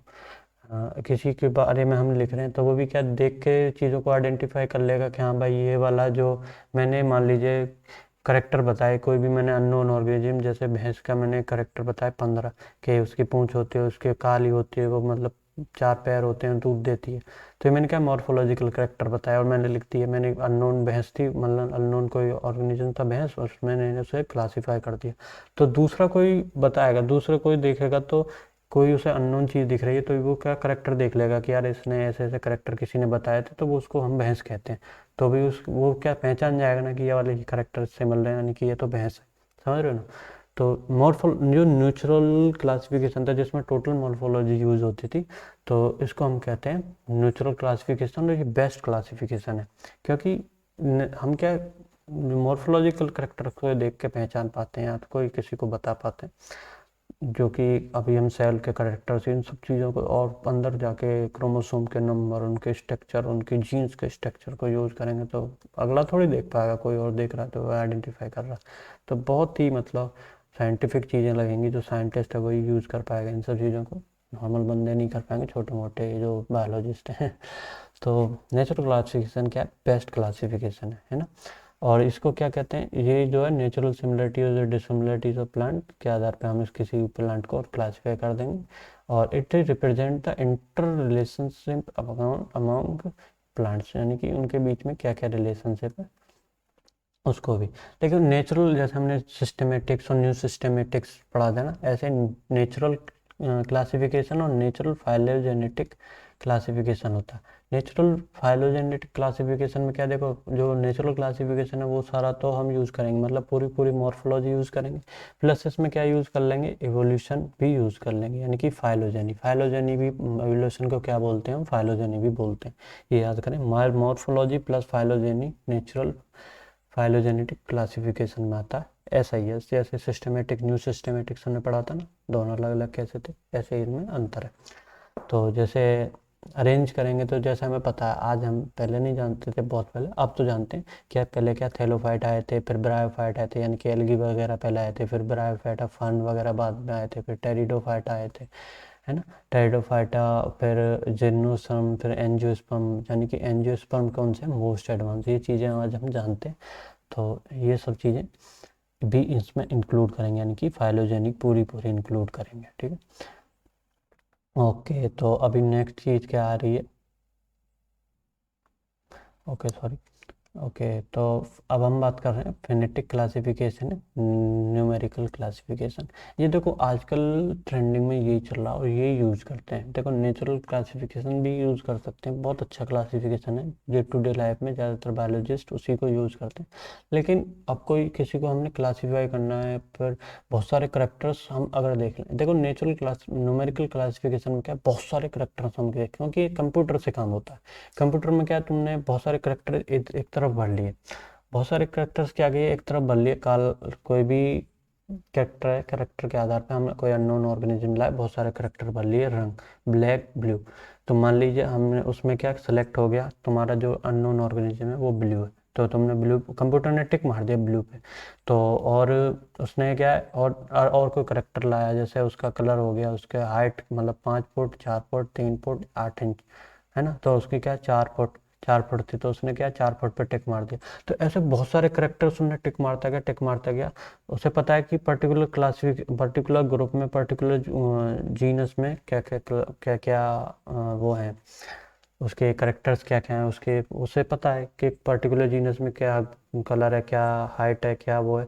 उसने क्या अननोन ऑर्गेनिजम्स का मैच किया सारे जीनस से, सारे उसके फैमिली से, सबसे मैच किया, तो जिससे भी ज़्यादा मैच कर रहा है, मान लीजिए किसी भी पर्टिकुलर जीनस से वो 99% मेल खा गया, तो हम क्या कर देंगे, हमने 1000 करेक्टर्स ऐसे लिए और तुरंत वो 99% किसी से मेल खा गया, तो हम उससे क्या, किस वाली कैटेगरी में, फैमिली में डाल देंगे, किसी भी जीनस में डाल देंगे, तो हमारे लिए आसान हो गया ना। और हमने किसने ज़्यादा नंबर ऑफ, बहुत सारे नंबर ऑफ करेक्टर्स हम इसमें ले सकते हैं, कलर, ये सब चीज़ों को ले सकते हैं, तो ये आजकल यूज़ होता है। तो ये क्या डाटा फिर करते हैं, फिर उसके बाद में मैक्सिमम सिमिलरिटीज़ के आधार पे उसे हम डाल देते हैं, तो 100 ऑफ करेक्टर्स एक साथ यूज़ कर सकते हैं, ठीक है। अब उसमें नोट क्या, देखो नोट क्या है कि क्लासिफिकेशन, देखो हमने क्या क्या था पहले करते थे, एक सेक्सुअल, हमने नेचुरल क्लासिफिकेशन में, मॉर्फोलॉजी में भी देखे थे कि यहाँ पे देख रहे थे हम, सेक्सुअल करेक्टर्स को ज़्यादा प्रेफर करते थे पहले लोग, क्या, क्योंकि ये जो चीज़ें हैं ना, सेक्सुअल करेक्टर्स को ज़्यादा मेन मानते थे, क्योंकि ये चीज़ें चेंज नहीं होती। लेकिन अब हम क्या करते हैं, यहाँ पे देखो न्यूमेरिकल क्लासिफिकेशन में क्या, हमने 5 10 हज़ार को क्या कर लिए, करेक्टर्स ले लिए, सारे करेक्टर्स एक जैसे ही मान रहे हैं ना हम, उसमें कोई ऐसा तो नहीं कह रहे कि इस वाले को स्पेशल प्रेफरेंस दो, कि स्टेमन कलर को, जो स्टेमन्स को ज़्यादा प्रेफरेंस दो, ऐसा नहीं देते इसमें। इसमें क्या सारे करेक्टर्स को एक जैसा मानते हैं, ये इंपॉर्टेंट बात है। इसमें जो नेचुरल क्लासिफिकेशन में क्या करते थे हम, नेचुरल क्लासिफिकेशन जो है उसमें क्या है कि रिप्रोडक्टिव जो फ्लोरल करेक्टर्स होते हैं उनको ज़्यादा क्लास वो दे देते, मतलब प्रेफरेंस देते थे, लेकिन इसमें नहीं देते हैं, इसमें सारे के सारे करेक्टर्स सेम होते हैं, ऑल करेक्टर्स सेम इम्पोर्टेंस, ये वाले में न्यूमेरिकल में, है ना। तो ये चीज़ हमें समझ में आ गई, 3 4 तरीके के हमने क्लासिफिकेशन अभी पढ़े, कौन कौन से। सबसे पहले प्रैक्टिकल पढ़ा, उसके बाद में आर्टिफिशियल पढ़ा, आर्टिफिशियल किसने दिया था, लेनियस ने, याद रखना। इसमें एक दो करेक्टर यूज़ होते थे, फिर आया था हमारा नेचुरल, नेचुरल में मॉर्फोलॉजिकल सारे के सारे करेक्टर यूज होते थे, मॉर्फोलॉजिकल में भी जो रिप्रोडक्टिव करेक्टर जैसे स्टेमन फ्लावर्स में जो आते हैं, है ना, मेल रिप्रोडक्टिव ऑर्गन, जो फीमेल रिप्रोडक्टिव ऑर्गन के स्टेमन कितने हैं, 9 हैं या 8 हैं, या फिर 9 हैं या जुड़े हुए 9 हैं, ये आगे हम फ्लावरिंग प्लांट में पढ़ेंगे, तुम्हें याद आएगा, समझ में आएगा। अभी अगर तुम नहीं जानते हो तो मैं भी बता दे रहा हूँ। तो ये सब चीज़ को यूज़ करते थे, तो ये उसको ज़्यादा प्रेफरेंस देते थे मॉर्फोलॉजिकल करेक्टर में भी, तो इसको न्यूमेरिकल क्लासिफिकेशन में। लेकिन इसमें नहीं देते हैं।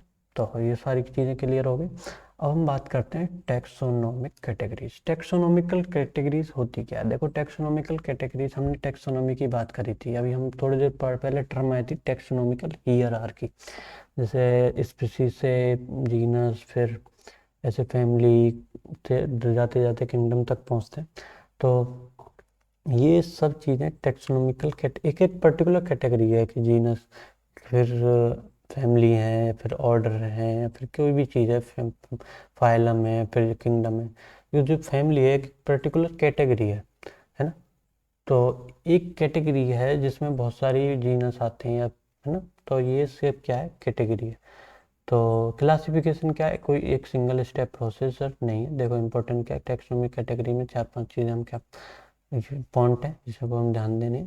देखो क्लासिफिकेशन क्या है, कोई भी एक सिंगल स्टेप का प्रोसेसर तो है नहीं, सिंगल स्टेप का प्रोसीजर नहीं है। क्या इन्वॉल्व हियरार्की ऑफ स्टेप्स बहुत सारे इन्वॉल्व होने पड़ते हैं। क्या पहले आइडेंटिफिकेशन पढ़ते हैं, फिर नोमेनक्लेचर करते हैं। क्लासिफिकेशन में भी एक सिंगल स्टेप तो है नहीं, कैसे कैसे डालेंगे, बहुत सारे करेक्टर्स को स्टडी करेंगे, बहुत सारे मेल खाएंगे कि नहीं खाएंगे, बहुत सारे मॉर्फोलॉजिकल करेक्टर्स को स्टडी करेंगे। तो तो ये जो है हियरार्की में क्या करेगा, involves hierarchy of step in which each step represent a rank और कैटेगरी। ईच स्टेप क्या रैंक या कैटेगरी को रिप्रेजेंट करता है। जैसे पहले किंगडम में जाएंगे तो किंगडम एक रैंक या कैटेगरी को रिप्रेजेंट करेगा, फिर किसी फाइलम में जाएंगे, है ना, तो ये एक पर्टिकुलर रैंक या कैटेगरी को रिप्रेजेंट करेगा। फिर धीरे धीरे धीरे धीरे उतरते उतरते किसी फैमिली में जाएंगे, है ना। तो ये सब तुमने टेक्सोनॉमिकल हायरार्की अभी आएगी। तो अगर आपको समझ में नहीं आ रहा तो अभी थोड़ी देर तक मुझे दीजिए, बिल्कुल समझ में आ जाएगा। जैसे मैं बताऊँ आपको, देखिए रुको एक सेकेंड। हाँ, तो देखो, हम अभी बात कर रहे थे कि टैक्सोनॉमिकल कैटेगरीज कौन कौन सी होती हैं, और इन सब के बारे में हम बात कर रहे थे। देखो पहले क्या कर रहा था हमने, क्या है कोई इन्वॉल्व, मतलब बहुत सारे टैक्सोनॉमिकल कैटेगरीज में हमने क्या बात करी थी कि हियरार्की मतलब बहुत सारे स्टेप्स इन्वॉल्व होंगे। क्या कैसे कैसे कि जो भी एक एक हर एक जो स्टेप्स है ना, वो एक कैटेगरी को रिप्रेजेंट करेगा, रैंक को, कैटेगरी को। जैसे हम किसी भी ऑर्गेनिजम्स को क्लासीफाई करेंगे, तो जैसे हमने यहाँ पे ये चीज़ आपको दिख रही होगी, किंगडम, फाइलम, फिर क्लास, फिर ऑर्डर, फिर उसके बाद में ये फैमिली है, फिर जीनस है ना। यहाँ से लेके यहाँ तक ऐसे जाएंगे, हम यहाँ पे नीचे की तरफ जाएंगे। तो हर एक जो पार्ट है ना, जैसे पहले हम उसका किंगडम डिसाइड करेंगे कि कौन से किंगडम में जाएगा, कि प्लांट है कि एनिमल है ना।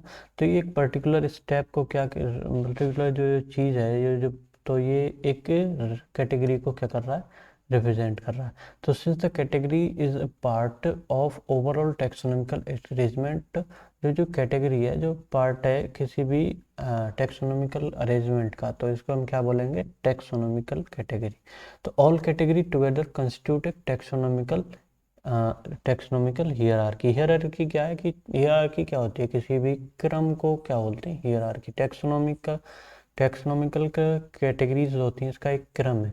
तो इसको ही क्रम, हिंदी का शब्द है, मतलब हियरार्की मतलब क्रम। तो ये जो टैक्सोनॉमिकल कैटेगरीज का क्रम है, इसको हम क्या बोलते हैं, टैक्सोनॉमिकल हियरार्की। जो ऑल कैटेगरीज का जो क्रम है, इसको हम क्या बोलते हैं, टैक्सोनॉमिकल हियरार्की। और each category refer to as a unit of classification, in fact represent a rank and commonly term as taxon. जो भी, देखो हमने क्या कहा था, इसको रैंक बोल दिया था, इसको कैटेगरी बोल दिया था, और इसको ही हम क्या बोल रहे हैं, टैक्सॉन। जो पर्टिकुलर जो ग्रुप, जो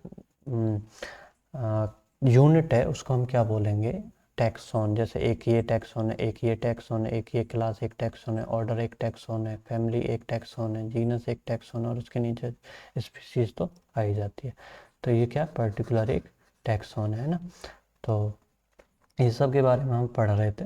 और उसके बाद में अभी हम बात कर रहे हैं टैक्सोनॉमिकल कैटेगरीज क्या क्या होती हैं। जैसे हम क्या पढ़ेंगे, स्पीसीज पढ़ेंगे। पहले क्या पढ़ेंगे, पहले हम पढ़ेंगे स्पीसीज, फिर जीनस, फिर इसके बाद में फैमिली क्या होती है, ऑर्डर क्या होते हैं, क्लास क्या होती है, फाइलम क्या होता है, और किंगडम क्या होता है।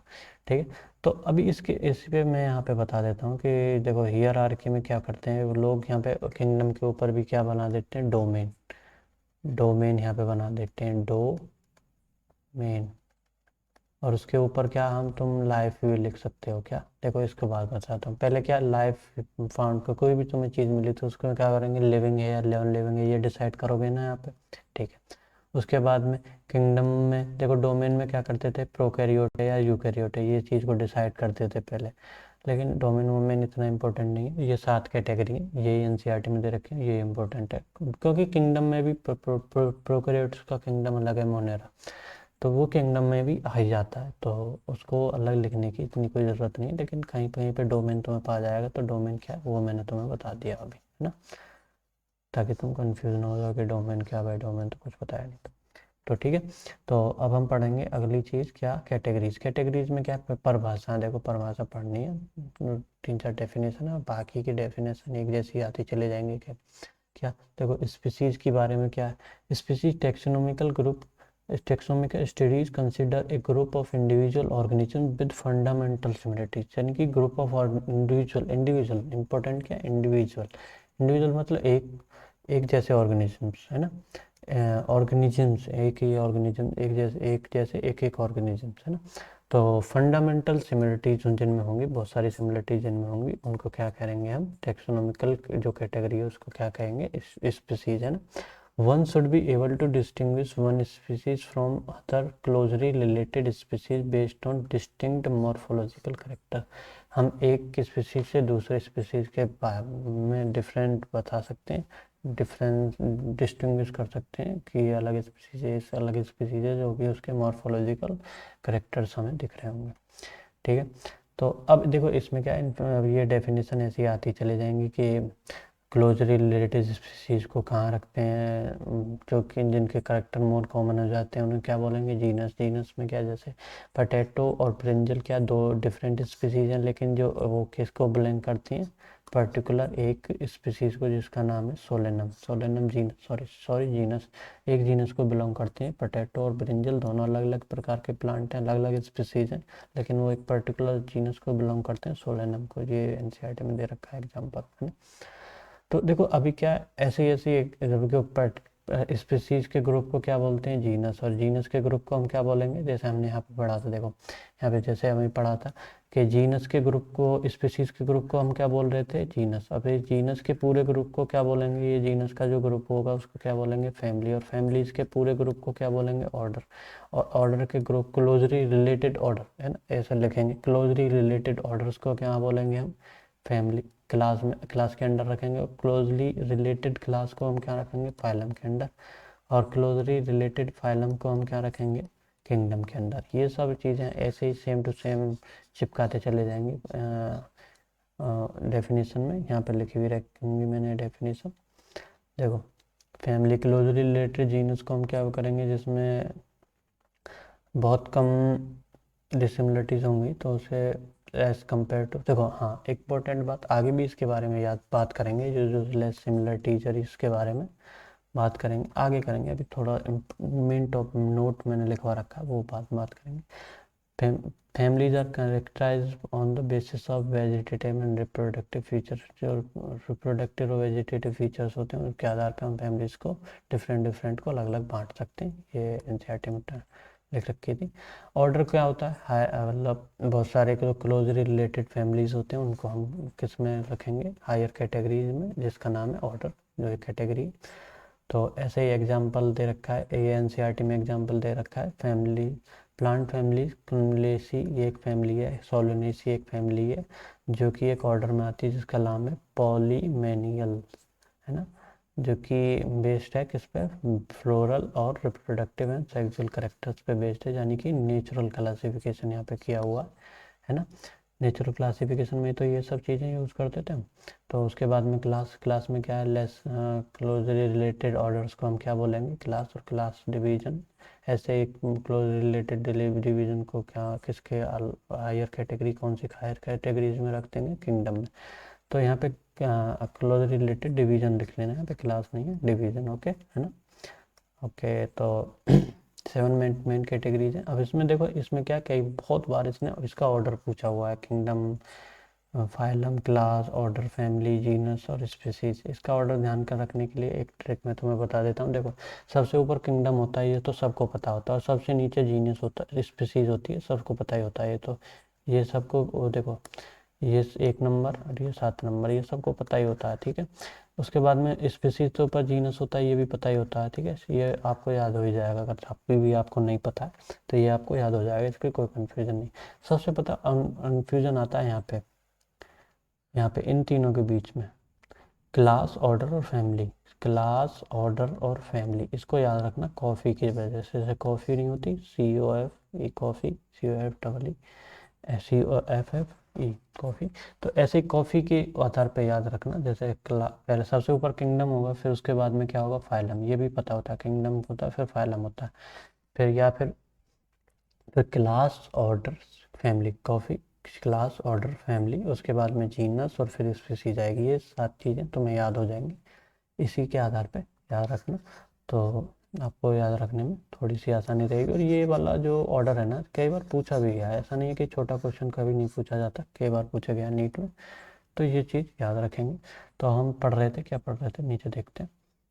हाँ, हमने जीनस ये सब के ये डेफिनेशन क्या होती है, देखो इसमें कुछ भी इम्पोर्टेंट नहीं है, तुम लपेट के दोगे तो तुम्हें याद हो ही जाएगी ये सब, तुम लिख भी सकते हो, ऐसी कोई दिक्कत नहीं। तो मेन हमने 7 कैटेगरीज पढ़ी, ठीक है। अब नोट क्या है, हियरार्की क्या बोलते हैं, ascending and descending arrangement of. Hierarchy की डेफिनेशन और लिख लेते हैं, here ascending and descending arrangement of taxonomical categories is known as hierarchy, है ना, क्रम को कहते हैं एक तरह से। ओके, तो अब देखो यहाँ पे एक इम्पोर्टेंट बात मैं बताता हूँ। जैसे हमने क्या पढ़ा था, स्पीसीज से लेके जा रहे थे, फिर जीनस आ रहा था, उसके बाद में क्लास, ऑर्डर, फैमिली, फिर यहाँ पे फाइलम था, है ना, फाइलम, और फिर किंगडम था, है ना। तो देखो जैसे यहाँ पे एक नोट यहाँ पे मैं बता दे रहा हूँ। देखो जैसे स्पीसीज है, जैसे हमें ह्यूमन और ह्यूमन में बात चल रही है, तो दोनों ह्यूमंस हैं, है ना।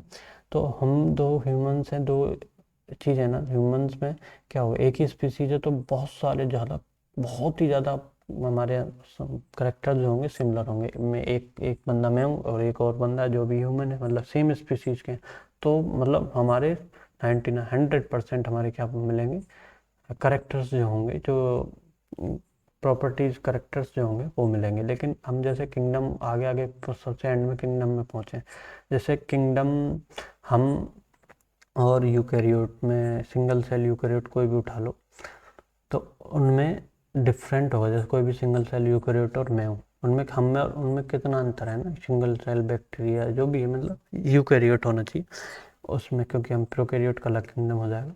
तो हम में और जो सिंगल सेल यूकैरियोट होगा उसमें कितने अंतर होंगे ना। जैसे हम में और एल्गी में कितना अंतर है, एल्गी तो सिंगल सेल नहीं, फिर भी देखो, हाँ, इसमें कितना अंतर है, एल्गी किंगडम भी अलग है। तो एनिमल्स में कोई उठा लो तो उसमें कितना अंतर होगा, है ना, सिंगल सेल एनिमल्स में और हम में कितना अंतर होगा। लेकिन स्पीसीज और स्पीसीज में बहुत सारे करेक्टर मिलते हैं, और हमारे और उनके बहुत एक ही करेक्टर मिलता होगा जो किंगडम में आते हैं, कि यार यूकैरियोट है, या फिर वो थोड़े से छोटे करेक्टर, बहुत ही कम करेक्टर मिलते होंगे। यानी कि देखो, इम्पोर्टेंट बात क्या है, कि जैसे जैसे पहला पॉइंट हमारा ये इम्पोर्टेंट है क्या, कि हायर, जैसे स्पीसीज से हम किंगडम जा रहे हैं, हायर जा रहे हैं ना, तो number of common character decrease. यहाँ पे कॉमन करेक्टर बहुत ज़्यादा थे, स्पीसीज और स्पीसीज के बीच में करेक्टर, कॉमन करेक्टर बहुत ज़्यादा थे, और किंगडम्स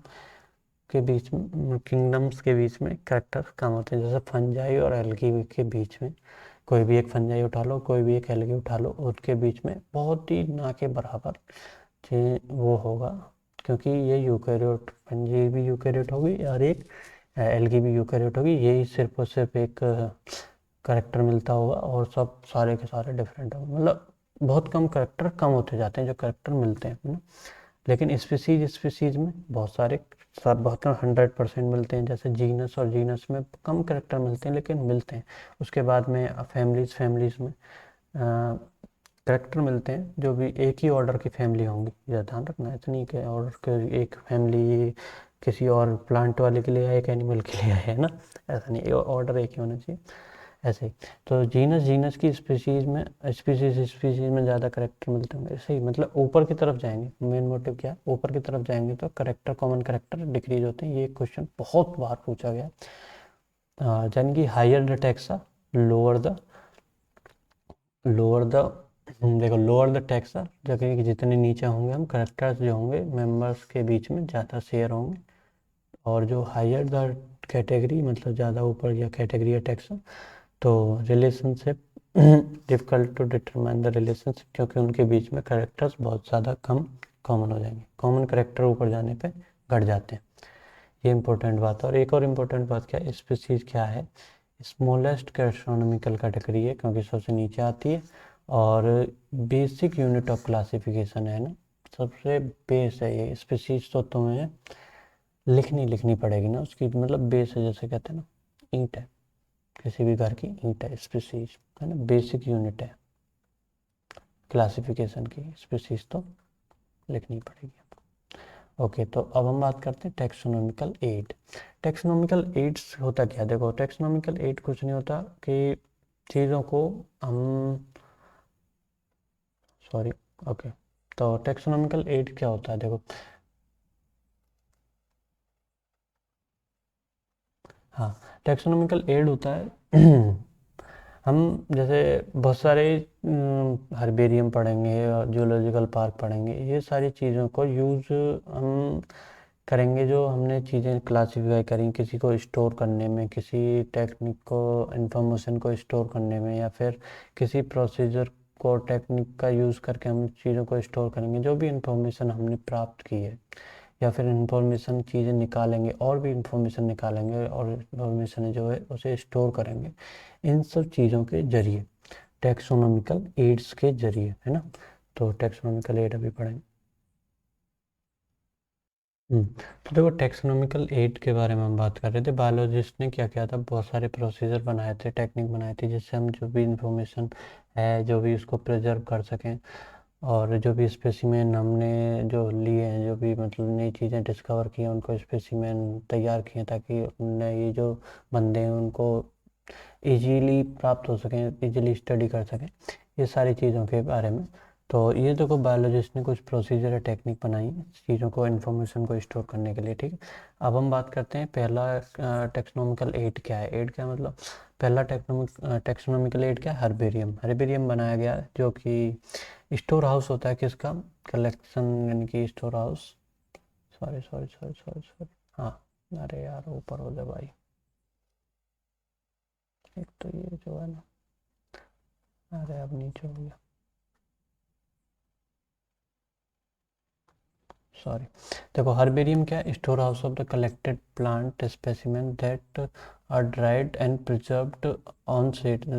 प्लांट स्पेसिमेन को देखो, इंपॉर्टेंट बात क्या है, प्लांट स्पेसिमेन। हर्बेरियम में क्या करते हैं, प्लांट स्पेसिमेन को यानी कि डेड प्लांट को रखते हैं, प्रिजर्व करते हैं, और लाइव प्लांट को बायोलॉजी बॉटनिकल पार्क में रखते हैं। ये सब चीज़ें अभी एंड में बता दूंगा मैं तुम्हें।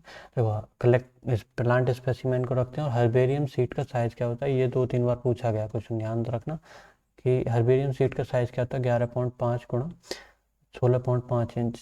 11.5 क्रॉस 16.5 इंच की एक सीट होती है। 11.5 और 16.5 इंच की एक सीट होती है। उस पर सारी उसको स्पेसिमेन को लिखते हैं, और उस पर क्या क्या होना चाहिए ज़रूरी, क्या क्या और चीज़ें लिखते हैं, वो हम अभी देखते हैं। देखो हर्बेरियम क्या है, स्टोर हाउस होता है, उसमें क्या ड्राइड करेंगे, प्रिजर्व करेंगे, उसे स्टोर कर देंगे, और फर्दर ड्राई करेंगे, प्रेस करके प्रिजर्व कर देंगे, चिपका के उस सीट पे लगा देंगे, ताकि हम, और उसमें क्या यूनिवर्सली अरेंजेड सिस्टम से लगाएंगे। क्या क्या होना चाहिए, देखो स्पेसिमेन होना चाहिए उसमें सीट पे, और जो सीट डिस्क्रिप्शन होना चाहिए कि क्या स्पेसिमेन है, और बिकम ए स्टोर हाउस और रेस्पिरेट, जो ताकि वो आगे जो कि हम उसे आगे फर्दर यूज़ कर सकें। और हर्बेरियम सीट पे क्या क्या होना चाहिए, ये इंपॉर्टेंट है। और हर्बेरियम सीट का साइज हमने 11.5 इंटू 16.5 इसकी हमने बात करी थी। उसमें क्या क्या होना चाहिए, देखो इसमें कब इंफॉर्मेशन अबाउट डेट, कब वो हर्बेरियम सीट तैयार की गई है तब का डेट होना चाहिए, और प्लेस कहाँ से वो चीज़ें हमने कलेक्ट की हैं, जो हमने स्पेसिमेन उसमें ड्राई करके प्रिजर्व करके रख रहे हैं, उसका प्लेस कहाँ है, कहाँ से हमने कलेक्ट किया। इंग्लिश का नाम होना चाहिए, उसका इंग्लिश में नाम क्या है वो होना चाहिए, लोकल उसका नाम क्या है, और उसका बॉटनिकल नेम क्या है। तीनों नाम होना चाहिए, इंग्लिश नाम क्या है उसका, लोकल नाम क्या है, बॉटनिकल नाम क्या है वो होना चाहिए, फैमिली कौन सी है उसकी वो होना चाहिए। कलेक्टर का नेम, यानी कि जिस जो भी बंदा है जिसने उसको डिस्कवर किया, जिसने उसको कलेक्ट किया, उसका भी नाम होना चाहिए। हर्बेरियम जो है वो क्या करता है, हर्बेरियम एक क्विक रेफरल है टेक्सोनॉमिकल स्टडी। मान लीजिए आपको किसी प्लांट पे कोई स्टडी करनी है जो कि किसी ने डिस्कवर कर रखा होगा, तो हमें लगा कि यार इसकी कोई मेडिसिनल प्रॉपर्टी बढ़िया, मेरे को इसको पे स्टडी करनी है ताकि मैं और आगे फर्दर यूज़ कर पाऊँ इन्फॉर्मेशन के, तो तुम जाओगे हर्बेरियम और उसमें से वहाँ से उठाओगे उसके प्लांट के स्पेसिमेन को, तो तुम उसे देख लोगे और वहाँ पर रख के आ जाओगे। उसके बाद में आता है बॉटनिकल गार्डन। बॉटनिकल गार्डन में क्या होता है, देखो बॉटनी पहले हमने पढ़ा था हर्बेरियम, इसमें क्या रखते हैं, प्लांट डेड वाले प्लांट को रखते हैं ना, डेड प्लांट को ड्राई करके प्रिजर्व कर देते हैं, उस पर सीट पर रख देते हैं। तो अब क्या बॉटनिकल गार्डन में लिविंग प्लांट को रखते हैं, इंपॉर्टेंट बात क्या है, लिविंग प्लांट को रखते हैं। और जो गार्डन का बॉटनिकल गार्डन तुमने नाम सुने होंगे, और जो वहाँ पे ग्रो किए जाते हैं किसके लिए, आइडेंटिफिकेशन पर्पज़ के लिए, या तो उनके बारे में आइडेंटिफाई पता ही नहीं हो कैसे प्लांट है, मान लीजिए तुम गए और 10 दिन में वो प्लांट खराब हो गया, गिर गया, मर गया, उनकी उसकी 2-3 दिन लाइफ है, ऐसा प्लांट हो तुम उसमें डिस्कवर नहीं कर पाए, उसके तुम क्या है सीड्स ले आए या ऐसा कुछ ले आए, ताकि तुम उस पर डिटेल स्टडी कर पाओ और उसे पर्टिकुलर ग्रुप में रख पाओ, तो उसके आइडेंटिफिकेशन पर्पज़ के लिए, और ग्रो करते हैं, है ना। तो उसके बिहेवियर के कैसा बिहेवियर करते हैं अलग अलग उसमें, उसके लिए भी ग्रो करते हैं अलग अलग क्लाइमेट्स में। तो और उसके बाद में ईच प्लांट के बाहर उसका लेबल पे उसका बॉटनिकल नेम और साइंटिफिक नेम दोनों लिखे हुए ज़रूर होते हैं। बॉटनिकल गार्डन में कभी भी जाओगे तो वहाँ पे लिखा हुआ होता है पर्टिकुलर प्लांट कौन सी स्पीसीज़ का है, यानी कि उसका स्पेसिफिक नेम क्या है, साइंटिफिक नेम क्या है और बॉटनिकल नेम क्या है, और कि वो किस फैमिली से बिलोंग करता है। 3 चीज़ उसमें लिखी होनी चाहिए, क्या, बॉटनिकल और साइंटिफिक नेम, और दूसरा क्या, फैमिली का नेम, ठीक है। 2-3 ये वहाँ पे इस पे से क्वेश्चन कई बार पूछा गया है कि रॉयल बॉटनिकल गार्डन कहाँ है, क्यू में, और इंडियन बॉटनिकल गार्डन कहाँ, हावड़ा में, और नेशनल बॉटनिकल रिसर्च इंस्टीट्यूट कहाँ पे है, लखनऊ में। ये तीनों से बहुत बार क्वेश्चन पूछा गया है कि रॉयल बॉटनिकल गार्डन कहाँ है, क्यू इंग्लैंड में है ना, याद रखने वाली चीज़ है। अब हम बात करते हैं म्यूजियम के बारे में। देखो म्यूजियम में देखो हमने क्या करा था, डेड प्लांट को कहाँ रखते थे, हर्बेरियम में, और लाइव प्लांट को हमने कहाँ रख लिया था, बॉटनिकल गार्डन में। लेकिन म्यूजियम में हम क्या रखेंगे, म्यूजियम देखो म्यूजियम किसके द्वारा सेट होता है, एजुकेशनल स्कूल वगैरह इस सब को सेट करते हैं, म्यूजियम बनाते हैं, हम म्यूजियम बनवाते हैं, हम अपने एजुकेशनल कॉलेज में म्यूजियम बनवाते हैं, जो कि एजुकेशनल इंस्टीट्यूट ये सबसे कॉलेज वगैरह बनवाते हैं, और कहीं हिस्टोरिकल साइट पे भी बना देते हैं। तो इसमें क्या करते हैं, प्रिजर्व करते हैं। देखो जैसे अभी मैं बता रहा था, बॉटनिकल गार्डन में लाइव प्लांट को करते थे, हर्बेरियम में क्या करते थे, डेड प्लांट को, है ना। इसमें ही क्या करते हैं, प्रिजर्व करते हैं एनिमल और प्लांट को, है ना, डेड को। इसमें क्या करते हैं, प्रिजर्व करते हैं प्लांट को और एनिमल को, इसमें कोई वो नहीं है दोहरा है कि प्लांट को ही करेंगे, इसमें प्लांट और एनिमल दोनों को प्रिजर्व करते हैं, इंपॉर्टेंट बात क्या है। और इसमें क्या है, प्रिजर्व इन कंटेनर्स और जार्स में, प्रिजर्व सोल्यूशन में डाल लेते हैं उन्हें। कई बार तुमने देखा होगा प्रिजर्वेटरी सोल्यूशन में पड़े रहते हैं चीज़ें। और प्लांट एंड एनिमल्स स्पेसिमेन में आल्सो भी प्रिजर्व्ड है, ड्राई स्पेसिमेन जो जिसको प्रिजर्वेटरी सोल्यूशन की ज़रूरत नहीं है, जैसे कुछ प्लांट का कोई पर्टिकुलर पार्ट हमें जैसे स्टेम को प्रिजर्व करना है, तो उसे पर्टिकुलर सोल्यूशन की ज़रूरत ना हो, सूखा पड़ा हो, तो उसे हम क्या ड्राई स्पेसिमेन के तौर पे भी प्रिजर्व कर सकते हैं। हाँ एक बार ये पूछा गया है, इसका वो पूछा गया है कि insects are preserved in insect box. Insects जो होते हैं, इंसेक्ट्स बॉक्स जो होता है, एक आगे कांच लगा होता है, पीछे ऐसा होता है, एक लकड़ी का सा होता है, तो उसमें प्रिजर्व करते हैं। कैसे करते हैं, पहले कलेक्ट करते हैं, फिर किल करते हैं, और फिर उसे पिन लगा के पर्टिकुलर शो कर देते हैं, कांच बाहर लगा होता है और उसके बाहर लकड़ी के से बॉक्स में रख देते हैं। पहले क्या करते हैं, कलेक्ट करते हैं, किल करते हैं, फिर पिन कर देते हैं। ये एक बार प्रोसीजर पूछा गया था कि क्या करते हैं, पहले किल करते हैं, कलेक्ट करते हैं, पिन कर देते हैं। ये कहीं स्टेट पीएमटी में तो कभी तो पूछा गया था, अभी पता नहीं मेरे को। तो लार्जर एनिमल्स लाइक जैसे कि बर्ड है, मैमल्स हैं, यूजली स्टफ्ड एंड प्रिजर्व्ड। जो हाँ, बर्ड्स जो होते हैं, जो उन्हें पहले क्या करते हैं, उन्हें ख़राब होने का खतरा होता है, तो उनके क्या है, पीछे के जो लिविंग चीज़ें होती हैं ज़्यादातर जो ख़राब हो जाती हैं, तो उसको निकाल देते हैं, बार बार का स्ट्रक्चर रखे रहते हैं, उसको स्टफ्ड पर भर देते हैं, भूसा भर देते हैं सॉरी। तो म्यूज़ियम में क्या होता है, म्यूज़ियम ऑप्शनली कलेक्ट, उसमें क्या है, स्केलेटन भी लिखे होते हैं एनिमल्स के, ये सब लिखा हुआ है एनसीईआरटी में, इसलिए मैंने यहाँ पे लिख दिया। ठीक है। अब उसके बाद में जूलॉजिकल पार्क, हमने क्या मरे हुए और जिंदे प्लांट को भी देख लिया कहाँ कहाँ रखे जाते हैं। तो जूलॉजिकल मरे हुए एनिमल्स और प्लांट को हमने म्यूजियम में भी रख दिया, लेकिन जिंदा एनिमल्स का क्या, उन्हें कहीं नहीं रखोगे क्या? तो उसके लिए क्या रखा, बनाए गए हैं जूलॉजिकल पार्क। जूलॉजिकल पार्क क्या है, जूलॉजिकल में वाइल्ड एनिमल्स को प्रोटेक्टेड इन्वायरमेंट में रखते हैं, है ना। तो उनकी क्या करते हैं, वहाँ पे लर्न करते हैं, उनकी फूड हैबिट क्या हो गया, फूड खाते हैं, उनके बिहेवियर्स को, एंड नेचर में कैसा बिहेवियर करते हैं। उन्हें ज़्यादातर as far as possible similar condition दी जाती हैं, जितना भी पॉसिबल हो सकता है नेचुरल कंडीशन देने की कोशिश करते हैं, और बच्चे वहाँ पे जाके मज़े लेते हैं। But childrens love visiting this park, इनको हम क्या बोलते हैं, कॉमनली जूस कहते हैं। ठीक है। ओके, तो की के बारे में बात कर रहे हैं, की क्या होता है। तो अब एक छोटा सा बढ़िया टॉपिक है ये, है ना, कई बार बच्चों को समझ में नहीं आता की, और इसी एनसीईआरटी में काफ़ी डिटेल में दिया गया अभी ये। तो मैं एक एक पॉइंट को तुम्हें डिटेल में बताऊंगा कि क्या की। देखो, एक चीज़ होती है की को हम आइडेंटिफिकेशन ऑफ प्लांट और एनिमल्स में यूज़ करते हैं। कैसे यूज़ करते हैं, देखो की एक चीज़ है जिसका हम यूज़ करते हैं आइडेंटिफिकेशन के, प्लांट या एनिमल्स के आइडेंटिफिकेशन में। देखो मैं अभी बताता हूँ। जैसे की के 4-5 यूज है, क्या की based on contrasting characters of generally in a pair. देखो कंस्ट्रक्शन करेक्टर्स होते हैं, जैसे मान लीजिए कि मुझे किसी एनिमल्स को, मेरे पास दो बंदर हैं, एक काला है एक सफ़ेद है, या फिर एक काला है एक सफ़ेद है ना। तो मैं, मेरे को कोई नया बंदर जैसे कि कोई करेक्ट मुझे मिला, तो मैं, मेरे पास दो रास्ते हैं जाने के, एक तो ब्लैक है और एक वाइट है। मेरे पास कोई अननोन बंदर है, ठीक है, मंकी, ठीक है। तो मैं क्या करूँगा, मैंने, मेरे पास दो करेक्टर्स हैं उसके, की है मेरे पास एक चीज़, चाबी है मेरे को, जैसे हर एक स्पीसीज, हर एक जीनस की, हर एक फैमिली की मिलती है ये, है ना। तो आगे ये अभी पढ़ेंगे। देखो क्या होता है कि, देखो हमने क्या किया, एक करेक्टर्स पे गया, मेरे को दिखा वो मंकी कैसा है, ब्लैक है या वाइट है, मेरे को लिखा क्या ब्लैक है, तो मैं उस पर टिक किया। कपलेट होते हैं कंट्रास्टिंग करेक्टर्स के, तो हमने ब्लैक पे टिक किया, मैं ब्लैक में आगे बढ़ गया, वाइट को हमने नेग्लेक्ट कर दिया। तो क्या हुआ, it represents choice made between two opposite option. दो अपोजिट ऑप्शन के बीच में हमारे पास चॉइस है, कौन से को हम सेलेक्ट करते हैं, क्योंकि हमें क्या दिख रहा है उसके आधार पे। द रिजल्ट ऑफ एक्सेप्टेंस, यानी कि एक करेक्टर को एक्सेप्ट करेंगे तो दूसरे को रिजेक्ट कर देंगे, बिल्कुल। Separative taxonomical key are required for each taxonomical character such as family, genus and species for identification purpose. हाँ, देखो की मिलती हैं हर फैमिली की, जीनस की, जान ली कि आपको ये मंकी लग रहा है कि मेरे को फैमिली फलानी फलानी फैमिली का लग रहा है मेरे को, है ना।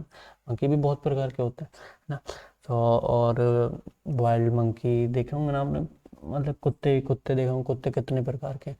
तो तुम्हें देखा होगा यार पर्टिकुलर फैमिली का मेरे को ये लग रहा है कुत्ता, तो मैं क्या करूँगा, उस डॉग की, मतलब उस फैमिली की क्या ले आऊँगा, एक की ले आऊँगा दुकान से जाके, मतलब दुकान से जाके वो एक चार्ट सा मिल जाएगा मेरे को, या फिर एक बुक टाइप, बुकलेट टाइप की मिल जाएगी, जिसमें ऐसे ऐसे तीर से बने होंगे, और वो लिख रहे होंगे करेक्टर्स के आधार पे। मान लीजिए मेरे को वो, मैंने जो डॉग है उसको मेरे को क्लासीफाई करना, सॉरी, तो उसमें क्या है, तो जैसे मेरे पर्टिकुलर फैमिली की मैं ले आया एक की, तो मैं क्या, डॉग है मेरे पास, मान लीजिए मैंने उसके सबसे पहले उसका कलर देखा, उसमें की में लिखा हुआ था ब्लैक है या वाइट है, तो मैंने की में से देखा ब्लैक है या वाइट है, तो उसने कहा क्या, मैंने देखा उस डॉग को तो वो ब्लैक है, तो मैं ब्लैक में आगे बढ़ गया। तो उसने कहा क्या, उसने आगे मैंने देखा तो ब्लैक में उसमें दो एरो लग रहे थे कि वो 3 फुट यानी कि 3 फुट का है, या फिर 2 फीट का है, 2 फीट का है, ऐसा कोई दो करेक्टर्स हैं। तो मैंने क्या कहा, मेरे को ये लगा यार ये 3 फीट का इतना बड़ा तो है नहीं, ये 2 फीट का है। तो उसने क्या किया, अगर है कि उसने दो करेक्टर मेरे को और बताए, मैंने उस किताब को पलटा तो उसने करेक्टर बताया, उसका मुंह राउंड है, या फिर उसका मुंह स्ट्रेट है, यानी कि एकदम सीधा सा, सीधा जैसा है, तो स्ट्रेट है। तो मैंने क्या किया, उसका मुंह तो राउंड लग रहा है, यानी कि गोल है। यानी कि फिर उसने क्या किया, राउंड मुंह वाले में भी दो करेक्टर हैं, कि जैसे उसका हेयर हेयर स्ट्रेट हैं या फिर स्ट्रेट कर्ली हेयर हैं, तो ऐसे करके मैं क्या करूँगा पर्टिकुलर। तो उसने बता दिया कर्ली हेयर वाला है तो ऐसे ऐसे उसके ब्लैक है, या फिर उसके 2 फीट का है और राउंड मुंह और ब्लैक है, तो ये जीनस उसने बता दिया कि ये एक्स जीनस से बिलोंग करता है। तो मेरे को क्या पता पड़ गया, मैं पहुंच गया ना कि यार पर्टिकुलर जीनस का ये डॉग है, मैंने पता कर लिया। तो ये क्या की होती है, ठीक है। Each statement of the couplet is called lead, यानी कि एक स्टेटमेंट मैंने क्या किया, एक स्टेटमेंट को चूज किया कि ये ब्लैक नहीं है, ये वाइट नहीं है, ब्लैक है, तो मैंने एक स्टेटमेंट को चूज किया, दिस इज वाइट, मतलब ये वाइट है। तो तो ये एक लीड मिली मुझे, है ना। द एक statement of couplet is called lead, है ना। एक जो स्टेटमेंट होगा वो एक लीड देगा मुझे ना, ठीक है। उसके बाद में key are generally analytical in nature. Analytical nature मतलब ऐसा नहीं बकवास बात नहीं है, ये एनालिटिकल मतलब सेंसिबल बात है और यूजफुल बात है, मतलब यूज होने वाली बात है, मतलब सेंसिबल मतलब क्या बोलेंगे इसका शब्द, क्या बोलेंगे, अब मेरे को पर्टिकुलर शब्द याद नहीं आ रहा। लेकिन एनालिटिकल का मतलब है सेंसिबल, मतलब महत्वपूर्ण इंपॉर्टेंस वाली बात है, ऐसे कि मतलब फिजूल वाली बात नहीं है कि, है ना। अब बात करते हैं, देखो कैटालॉग, जैसे हमने की के बारे में बात कर रही थी, कैटालॉग है, फ्लोरा है, मैनुअल्स है, मोनोग्राफ है, ये तीन चार चार शब्द जो है ना एनसीईआरटी ने एंड में लिख रखे हैं, तो मैं इनके बारे में भी मैं तुम्हें थोड़ा थोड़ा बता देता हूँ। देखो कैटालॉग क्या होता है, सबसे पहले कैटालॉग के बारे में पढ़ते हैं। देखो कैटालॉग क्या होता है, कि स्मॉल बुकलेट होती है ना। कहीं भी जाओगे स्मॉल बुकलेट होगी, जो क्या करेगी तुम्हें रिलेटेड जो भी, देखो एक बुक है जिसमें बहुत सारी बुकों के बारे में लिखा हुआ है, उसके ऑथर के बारे में।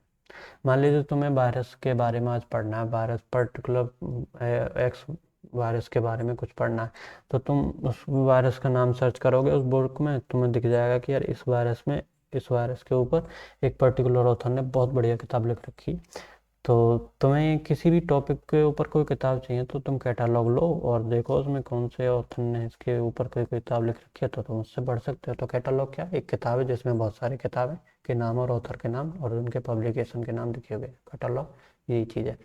और फ्लोरा क्या है, फ्लोरा क्या है कि फ्लोरा और फोना दो चीज़ हमने पढ़ी है। तो फ्लोरा क्या होता है प्लांट का, और फोना क्या होता है एनिमल्स का। तो फ्लोरा क्या होता है एक्चुअल अकाउंट और habitat and distribution of plant in given area. एक एरिया में जैसे हमको पूछते हैं ना कि एक एरिया का फ्लोरा क्या है, फोना क्या है, तो इस एरिया के जो प्लांट हैं उसका क्या एक्चुअल हैबिटेट है, कैसे कैसे कितनी एरिया में डिस्ट्रीब्यूट है ना, कैसे एरिया में डिस्ट्रीब्यूट है, तो उसका हैबिटेट कैसा है। ये सारे अकाउंट हम फ्लोरा में डिटेल में पढ़ेंगे कि यार इसका फ्लोरा कैसा है, और फोना मतलब उसका हैबिटेट, एनिमल्स उस एरिया में जो एनिमल्स हैं वो कहाँ कहाँ कितने एरिया में डिस्ट्रीब्यूट हो रखे हैं, कहाँ कहाँ नहीं है, कैसे कैसे हैबिटेट हैं उनके, रहने सहने कैसे रहते सहते हैं, वो सब देखेंगे किसमें, फोना में, है ना। उसके बाद में आता है एक, सॉरी इसे ऊपर कर लेते हैं, मोनोग्राफ, है ना। अरे ऊपर हो जाए यार। हाँ देखो मोनोग्राफ, मोनोग्राफ मैनुअल्स के बारे में। मैनुअल्स क्या होता है, usually they are usual in providing information for identification of names of species found in any area. देखो क्या है, useful in providing information and identification, मान लो तुम किसी एरिया में गए तो और तुम्हें किसी भी स्पीसीज दिखी, यार ये पर्टिकुलर फूल मेरे को बहुत सुंदर लग रहा है, ये वाला पेड़ कौन सा है, क्या है इस पेड़ का नाम, तुम ये जानना चाहते हो, तो तुम पर्टिकुलर एरिया का मैनुअल लोगे। मैनुअल देख लोगे, मैनुअल में क्या होगा कि उस बहुत सारे प्लांट्स के बारे में लिखा होगा, तुम देख लो उसमें कि ये वाला प्लांट के बारे में मुझे जानना है कि उसके बारे में क्या इन्फॉर्मेशन है, कैसे कैसे कहाँ के कौन से टाइम में ये होता है। मान लीजिए तुम अपने घर पे जाके हुआ ना, तो कौन से टाइम में ये होता है, कौन सी हैबिटेट है इसकी, क्या क्या चीज़ें चाहिए होंगी, क्या मतलब इसका प्रॉपर्टीज़ क्या क्या हैं, कौन सी कैटेगरी से बिलोंग करता है, कौन सा जीनस है, ये सब उसमें डिटेल में दिया गया होगा। मोनोग्राफ क्या है, a contain complete information of any taxon. हाँ देखो मोनोग्राफ एक इम्पोर्टेंट चीज़ है, जैसे मान लो मेरे को, जैसे हमने पढ़ा था ना सोलेनेसी, जैसे कि एक फॉर्म फैमिली है सोलेनेसी, और मेरे को उस सोलेनेसी फैमिली के बारे में पूरा को पूरा जानना, तो मैं क्या करूँगा उसका मोनोग्राफ उठा लूँगा सोलेनेसी फैमिली का, तो मेरे को क्या मिल जाएगा, पूरी की पूरी सोलेनेसी फैमिली पर्टिकुलर टैक्सॉन के बारे में मतलब एक टैक्सोन के बारे में पूरी की पूरी फैमिली क्या है, एक टैक्सोन है, तो उसके बारे में मेरे को पूरी की पूरी इन्फॉर्मेशन मिल जाएगी किसमें, मोनोग्राफ में, है ना। इम्पोर्टेंट है इतना ही। अब देखो एक इम्पोर्टेंट चीज़ है बायोलॉजिकल क्लासिफिकेशन पे बढ़ने से पहले, एक इम्पोर्टेंट क्या है, स्पीसीज के बारे में। स्पीसीज क्या होती है, इसका कंसेप्ट एक बार मैं तुम्हें बता देता हूँ। बायोलॉजिकल क्लासिफिकेशन में कल से शुरू करेंगे। तो स्पीसीज के जो जो शब्द है ना कि यार स्पीसीज हम किसको कहेंगे, कैसे क्या हम इसको अलग स्पीसीज कैसे, कब कह देंगे कि यार ये अलग स्पीसीज है, हमें तो एक जैसी लग रही ना चीज़ें, तो ये एक स्पीसीज में रखें या ना रखें। या फिर कब कह दें कि ये जीनस एक है इनका और स्पीसीज अलग अलग है, कब कह दें ऐसा। तो इस सब चीज़ों को अभी डिफाइन कर लेते हैं। स्पीसीज का टर्म जो और कंसेप्ट जो था वो जॉन रे ने दिया था। जॉन रे जो थे वो टर्म और कंसेप्ट उन्होंने जॉन रे ने दिया था, ठीक है। और उसके बाद में टर्म और कंसेप्ट और जॉन रे ने दिया था, लेकिन जो अर्नेस्ट मेयर नाम के साइंटिस्ट थे, एक अर्नेस्ट मेयर नाम के साइंटिस्ट थे, उनने क्या करा था, डिफाइन किया था स्पीसीज को बायोलॉजिकल कंसेप्ट में। देखो अर्नेस्ट मेयर ने क्या दिया था, स्पीसीज का बायोलॉजिकल कंसेप्ट। इंपॉर्टेंट बात है, क्यों, ये कई बार क्वेश्चन पूछा गया है, biological concept of species is given by, कई बार पूछा गया, इंपॉर्टेंट क्वेश्चन है कि biological based on reproduction. Biological concept मतलब क्या कि जो स्पीसीज थी, हम पहले क्या करते थे, मॉर्फोलॉजी के आधार पर देख लेते थे कि यार इन दोनों की मॉर्फोलॉजी क्या लग रही है, एक जैसी लग रही है, तो हम क्या कह देंगे वो एक स्पीसीज से बिलोंग करते हैं। लेकिन मॉर्फोलॉजी एक होने के बाद भी हम उन्हें एक स्पीसीज नहीं कह सकते थे अर्नेस्ट मेयर के आधार पर। क्यों, अर्नेस्ट मेयर ने कहा था कि मॉर्फोलॉजी नहीं मानता मैं मानता हूँ रिप्रोडक्शन। उन दोनों स्पीसीज के बीच में, यानी कि ए स्पीसीज और बी स्पीसीज है, और इन दोनों के बीच में क्या हो रहा है, रिप्रोडक्शन हो रहा है, तो ही ये दोनों क्या हैं, एक ही स्पीसीज के मेंबर हैं ना, तभी मैं इन्हें क्या मानूंगा, एक ही स्पीसीज के मेंबर, नहीं तो नहीं मानूंगा। यानी कि दोनों को इंटरब्रीड होना चाहिए, तभी हम क्या कहेंगे, उन्हें एक स्पीसीज मानेंगे। All the member can interbreed among themselves then के प्रोड्यूस। हाँ, और इम्पोर्टेंट बात क्या है, वो फर्ट ऐसा नहीं इंट्रोड्यूस मतलब इंटरब्रीड तो करें, लेकिन उसमें क्या है, फर्टाइल ऑफस्प्रिंग भी उन्हें पैदा करने चाहिए, तो तभी हम उन्हें क्या बोलेंगे, एक तो इंटरब्रीड करें और ऊपर से फर्टाइल ऑफस्प्रिंग भी प्रोड्यूस करें, तभी हम उन्हें क्या बोलेंगे, सेम स्पीसीज के, है ना।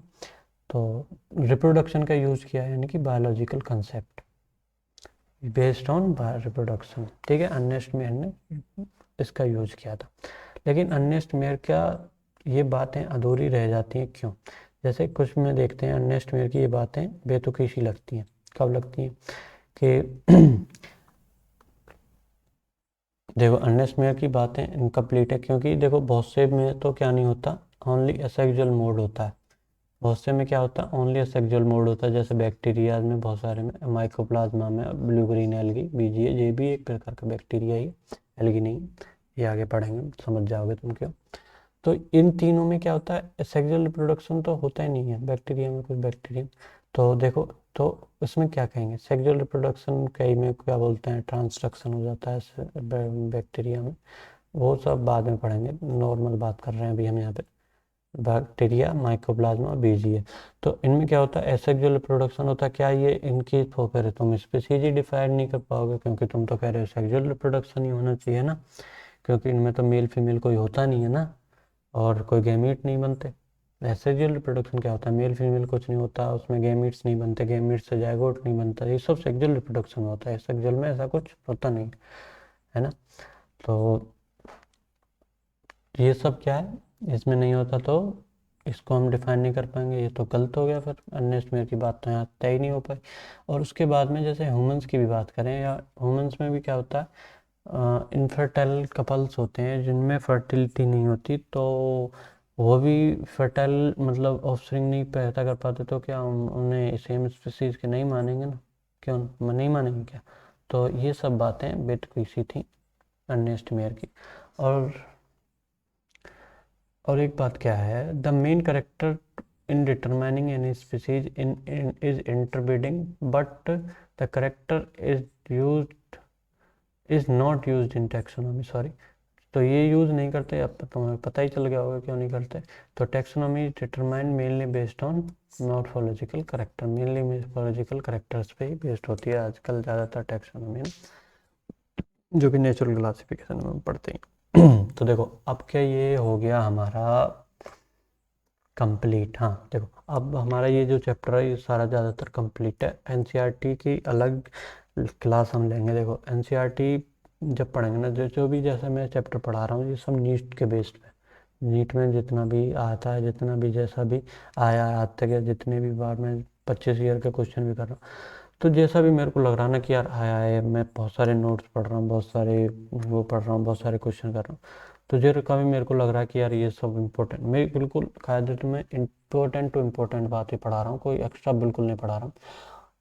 और बात आई कि एनसीईआरटी बेस्ड का लेक्चर कब आएंगे। देखो एनसीईआरटी की एक अलग सीरीज आएगी जिसमें सिर्फ और सिर्फ एनसीईआरटी को जो की तो पढ़ाऊंगा मैं, और मतलब निचोड़ निकाल दूंगा एकदम कतई। तो एनसीईआरटी के लेक्चर कतई अलग आएंगे, बिल्कुल अलग सीरीज में, इसी से चैनल पे आएंगे, तो सब्सक्राइब जरूर करें। और कल से हम अगला चैप्टर पढ़ेंगे, बायोलॉजिकल क्लासिफिकेशन। Thank you.